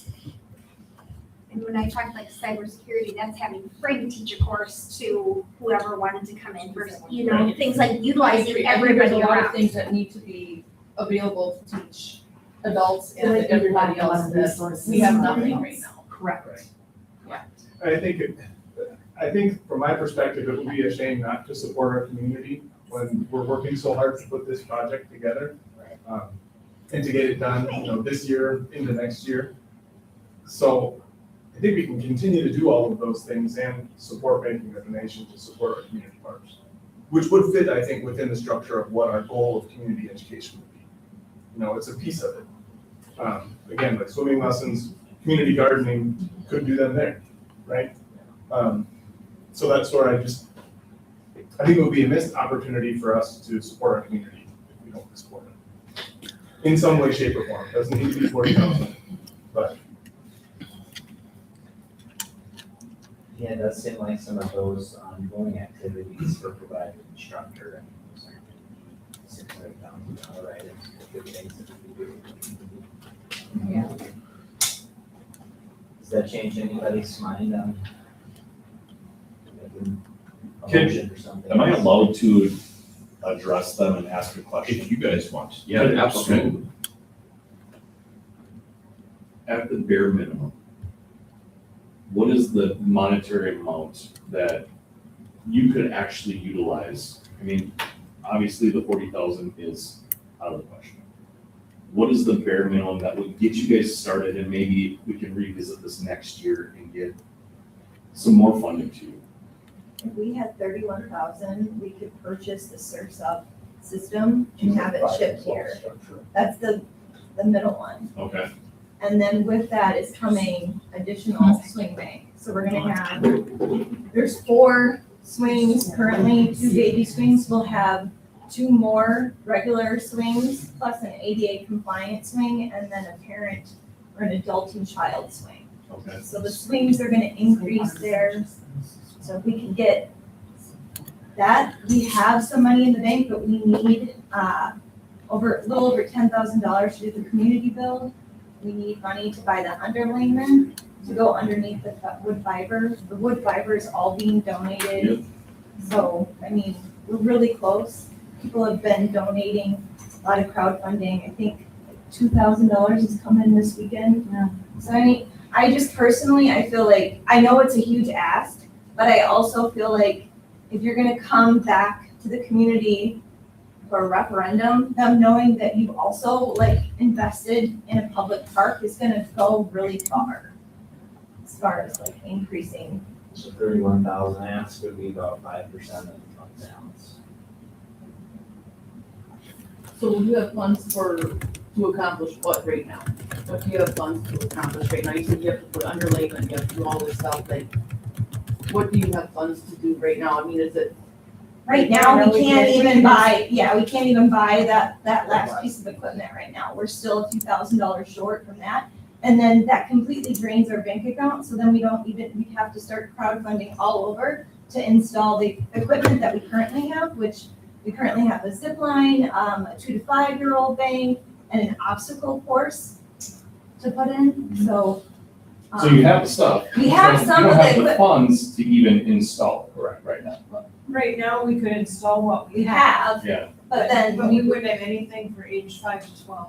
we wouldn't Okay. have like any slides. There would be no slides. We were trying to be really strategic and utilize self-pricing. Actually, with all the donations and everything that we've had come in, we've been able to reduce our budget. We started with 250,000 and we've reduced it to 135. And we've had 88,000 come in from the community. So, I mean, we've worked. So really it's hard something to that get- obviously the community wants. Absolutely. The community's been very supportive, but the community's also tapped out. Right. And the city And is the very city is- supportive, but they don't They have don't the have the funds to money be able and the to funds to support. help. Yeah. They, like you, they inherited Unfortunately. a really Yes. bad financial situation. And they've got a lot of debt and they just don't have, I mean, our library doesn't even have their funding that they should have. Yeah. So it's not that they're not behind the project, it's that they can't. Yeah. They can't So- catch up. So we're deferring a lot of these nice to haves too, like, right, the cement around the border of the park is just something that's not gonna happen. The park benches aren't being updated, right? So there's still a long ways to go that the park could be updated through the Okay. community fund. So you have equipment bought, but no means to put it in. We have the means to put in, but then we wouldn't be able to buy the rest of it. Okay, so you are not like at a stall for the whole process, you just want We really another. kind of are, Because it because costs- we'd have to pay twice to have it installed. And Because we have to pay for, we're doing a community bill to save on the foundation, or putting it in. But we're paying probably, we don't have the final, but somewhere between $6,000 and $10,000 for them to come in and oversee and help us with that portion of the bill. Well, The people that sold to the equipment? they do the footings and then they're licensed through, there's. otherwise it's over 20,000 to have it installed by them. So by that, and the neat thing about that is we also get the community Participating Yeah. and having I think ownership that's neat. over. The other thing that I thought was neat, and I get that you don't wanna do the 41,000, but the thing that's why we did that ask was because it not only allows us to buy that age 5 through 12 structure, but it also allows us to do the two pieces on either side where there's kind of a hole between the tire swing and merry-go-round. That's our existing swing bank that will stay there. But that tire swing and merry-go-round are both ADA compliant. And we thought that would be a good, I mean, because of the Fund 80 being for people of all ages and all abilities, we felt having the ADA compliant pieces were a perfect use for Fund 80. But, we'll figure out a way to get those. If we did, if you could do the 30, that would be great, because that would allow us to buy that piece.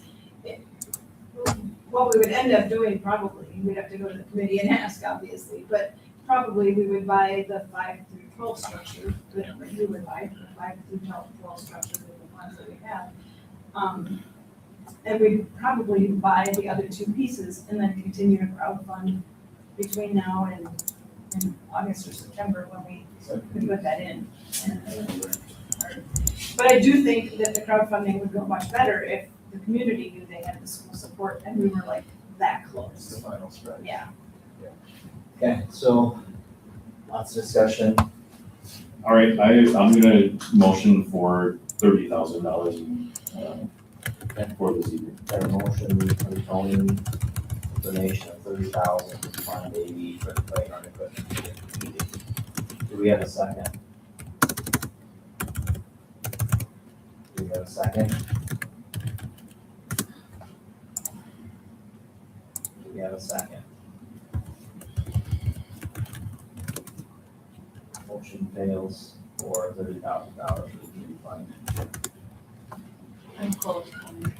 Yeah, I get what everyone is hung up on, I really do, I honestly do. But now I just heard another piece of information that if we don't give them some sort of money, we're essentially wasting another $10,000. Is that what I'm hearing, that they'll have to come back again? Or just delay building Or it. wait till next spring, we can get it done. What's the hurt for waiting until next Yeah. spring? Our initial Have you goal- seen? Yes, I have seen it, Our yes. initial goal There is to isn't have. right I now, there's literally not picked up a a teeter totter on the ground that, like, it broke. And Yeah. there's not a 2-5 structure that got torn down, Yeah, so, yeah, we would really like to see this happen this fall. So if you build it this fall and then it comes winter and we don't use them, so what during the winter months? I'm sure. I think there's kids out there all the time. they're pretty much is, Yeah. yeah. I guess I would just like to table this and Wanna make that I- motion? I would make a motion to table the, what am I,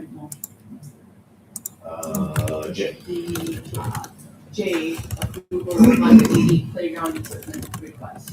Got a motion? Do we have a second for the table? I'll second it. I'll second it. We got a second. Any discussion on the motion to table?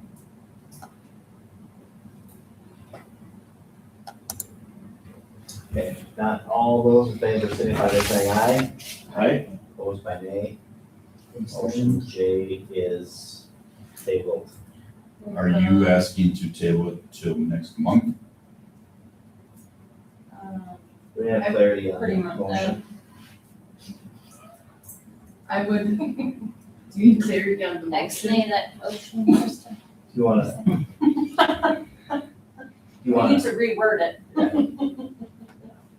Can I say table it until further information, is received and give it like 3 or 4 months to see what you guys can come up with, or 6 months? I mean, you said you could postpone it to spring, possibly.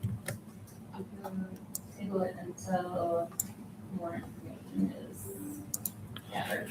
And then we can, as a board too, we can decide if we want to throw it back on the agenda. After a session or something, Yeah, so earlier than that, or whatever. I mean, Does that make sense? Is that precise on your? Yeah, so because we approved the last one, so we have to motion to amend the motion I will motion to amend. as per what Amy said, so we're gonna amend the motion that will table this until Further information. further information is available. Okay, we got a motion to amend the motion, do we have a second? I'll second. A second, any discussion? Was that Amy? You Yeah, second? she made- Okay. Yep, and I second, yep. So can you give us, what information are you? You just wanted to hear more about. I would what like funding information plan. on what does a community education director cost? You know, what's a standard salary for that? Maybe find like a similar, size school and see what they're paying their director and what kind of program they have, how And much then it they're costs. paying, people that come in to provide, the educational courses, to teach them. I guess I would like to see that. I would like to see the wish list of your staff, and what those costs are, and I know it's a lot of extra work for you guys, but No, it's on our list to do, and Yeah. that's the whole point of this. This is a But great if we can project. help give you the, It's green just a light matter and of say- timing. if in we go can terms ahead do and start, all like, of go this, ahead that and would be start, wonderful. start doing it, start. Well, by the time that plan is together, there won't be an opportunity to fund this task. There will be other needs of the community foundation and the park at that time. So really, Well, if we try to look at it in, it's summer, they got nothing to do. I just kidding. Oh, it's like in 3-4 months, like Derek said, we can always put it on talk about it at the work session and get it on the agenda, Does that give you the clarity?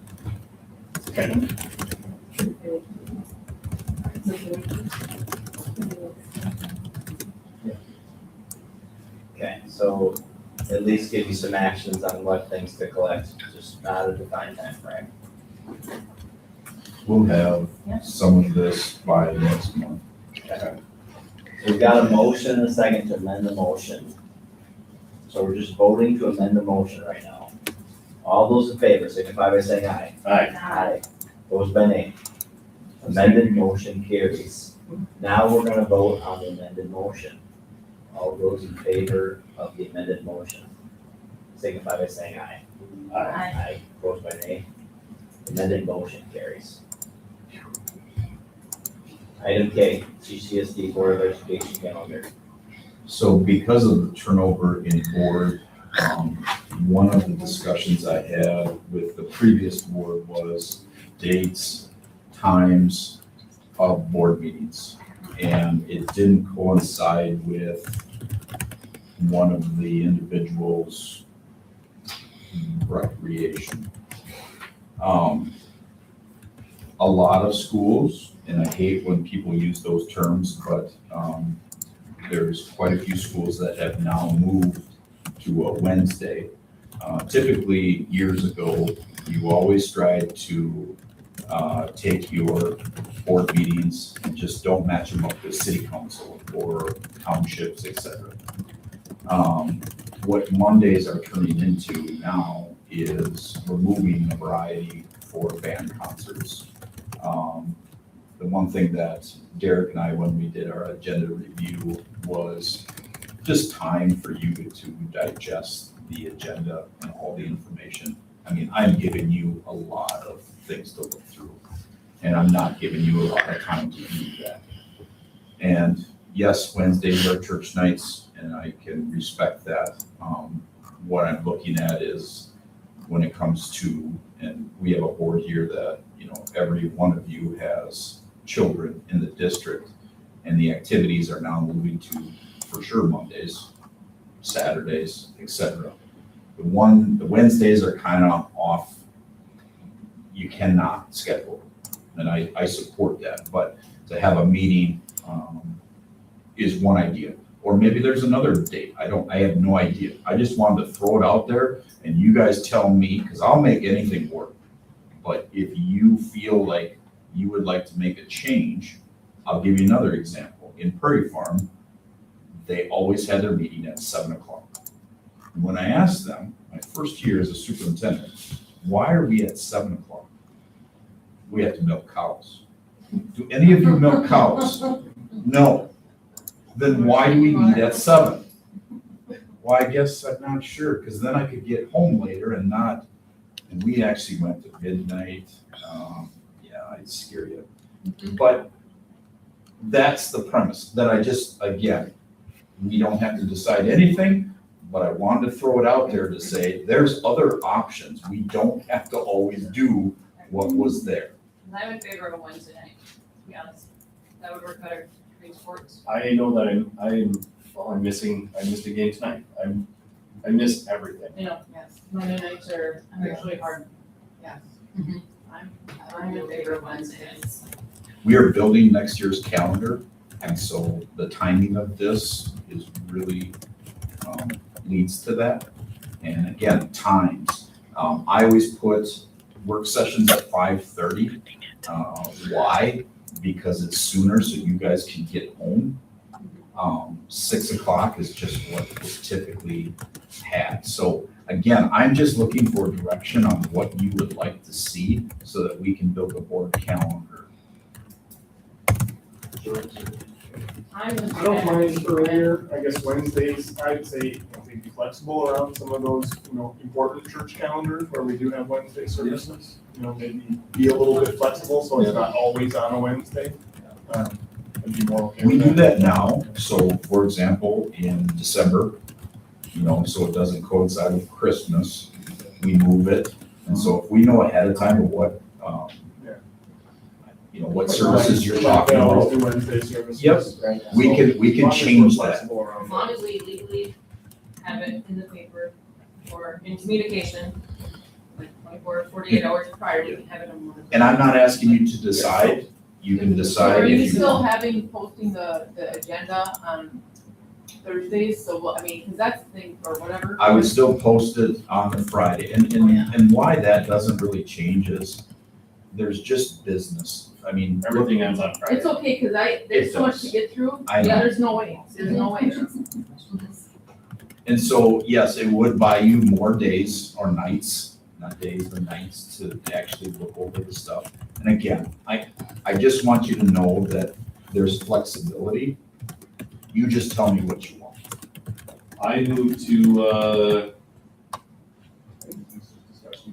Yeah. I don't think you do, actually, I have a, I didn't put it on there. What I can do is create a calendar draft so that you can Perfect. see it next month. Jordan, I would just need like what religious pieces you're thinking about, and I just need those dates so I can move that to a Monday. And then I can have a draft to you, and then that's what. Is there, okay, so you answered the day of the week. Is there a time? What time is that? what time is, I know. let's. Yeah.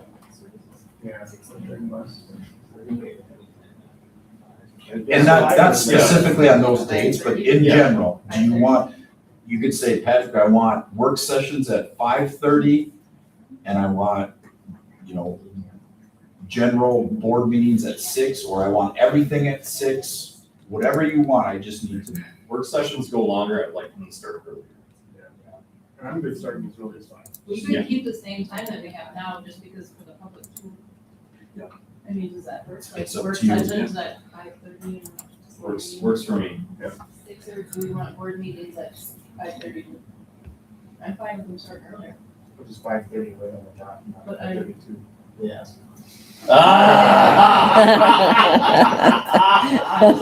So particular. Burn. I'm okay with 5:30. For all of it. Yeah, it's 5:30. Let's just make it easy. 5:30 for everything. 5:30? Yeah. So I'm gonna create a draft with Wednesdays and 5:30, and Jordan will give me, or anybody would give me some of those specific religious dates, and then I can move it, and I will have a board calendar to you at next month's meeting for approval. Okay. Gets us to communications. We have some thank yous here, so I will read through these. The first one from Opal Bolts, dear GCU School Board, thank you so much for selecting me as a recipient of this scholarship. I am incredibly honored and truly grateful for your generosity and support as I pursue a career in the medical field as an OTA. This scholarship will help me continue my education, work toward my goal of making a positive impact on the lives of others. Education is one of life's greatest gifts because it helps us turn our dreams into possibilities. Through education and people like you, I gain not only knowledge, but also the ability to create a brighter future for myself and my future patients. Sincerely, Opal Bolts. Who was that? Opal Bolts. Oh. The next one's from the family of Mercedes Wickstrom. Thank you so much for the beautiful plant you sent for Mercedes Wickstrom. I know Jim Schaefer was touched by your thoughtfulness. The next one from Tessa Wagner, Glenwood City School Board. Thank you so much for choosing me as the recipient of the Russell Meyer Scholarship and the Topper Partner Foundation Scholarship. I am truly honored, blessed, and very grateful for your generosity and support. These scholarships will help lessen my tuition costs and allow me to continue pursuing my educational career goals in healthcare. I sincerely appreciate your investment in my future and cannot thank you enough. Sincerely, Tessa Wagner. Next one, looks like it's from Allison. Thank you, Glenwood City School Board, on behalf of myself and family. Thank you for the support for the 2.5 years spent as a student of Glenwood City High School. Receiving the scholarship award was an honor. I was indeed very amazed. Thanks to all the members for investing in my education and my fellow recipients. The money is not small, and I'm very appreciative of it. It's Allison. I know. Okay. The next one, Blue Thunder Football says, GCSD, thank you for allowing us to use the school grounds for practicing games. Next one's from Ryan Blaser. Glenwood City School Board, thank you so much for your generous scholarship. I am truly grateful for your support as I begin the next chapter of my education. This scholarship will allow and help me to focus on my goal of pursuing a career in nursing. Your generosity is making a meaningful difference in my future, and I sincerely appreciate your investment in my education. Thank you again for your kind support. Sincerely, Ryan Blaser. The last one is from Eliason. Glenwood City School Board, thanks so much for your generosity and support. I appreciate being selected for the rest of my scholarship and grateful for the help in my education. That's all of them.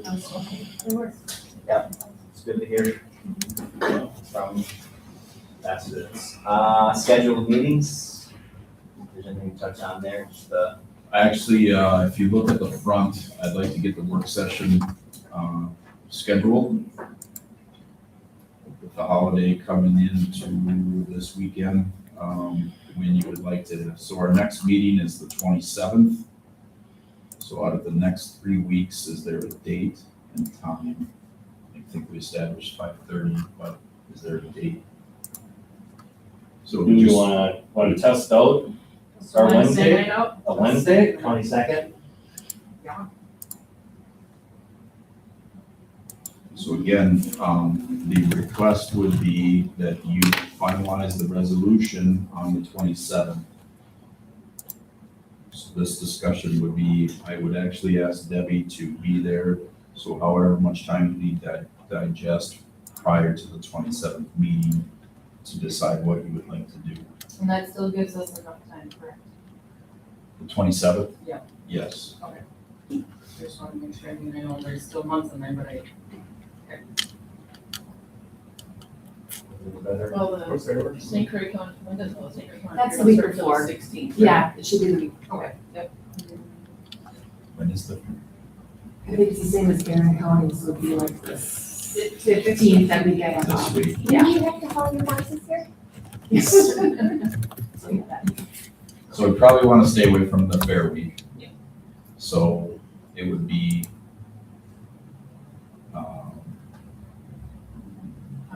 22nd? 22nd. 22nd. all right, I will put together the 22nd agenda for a work session at 5:30.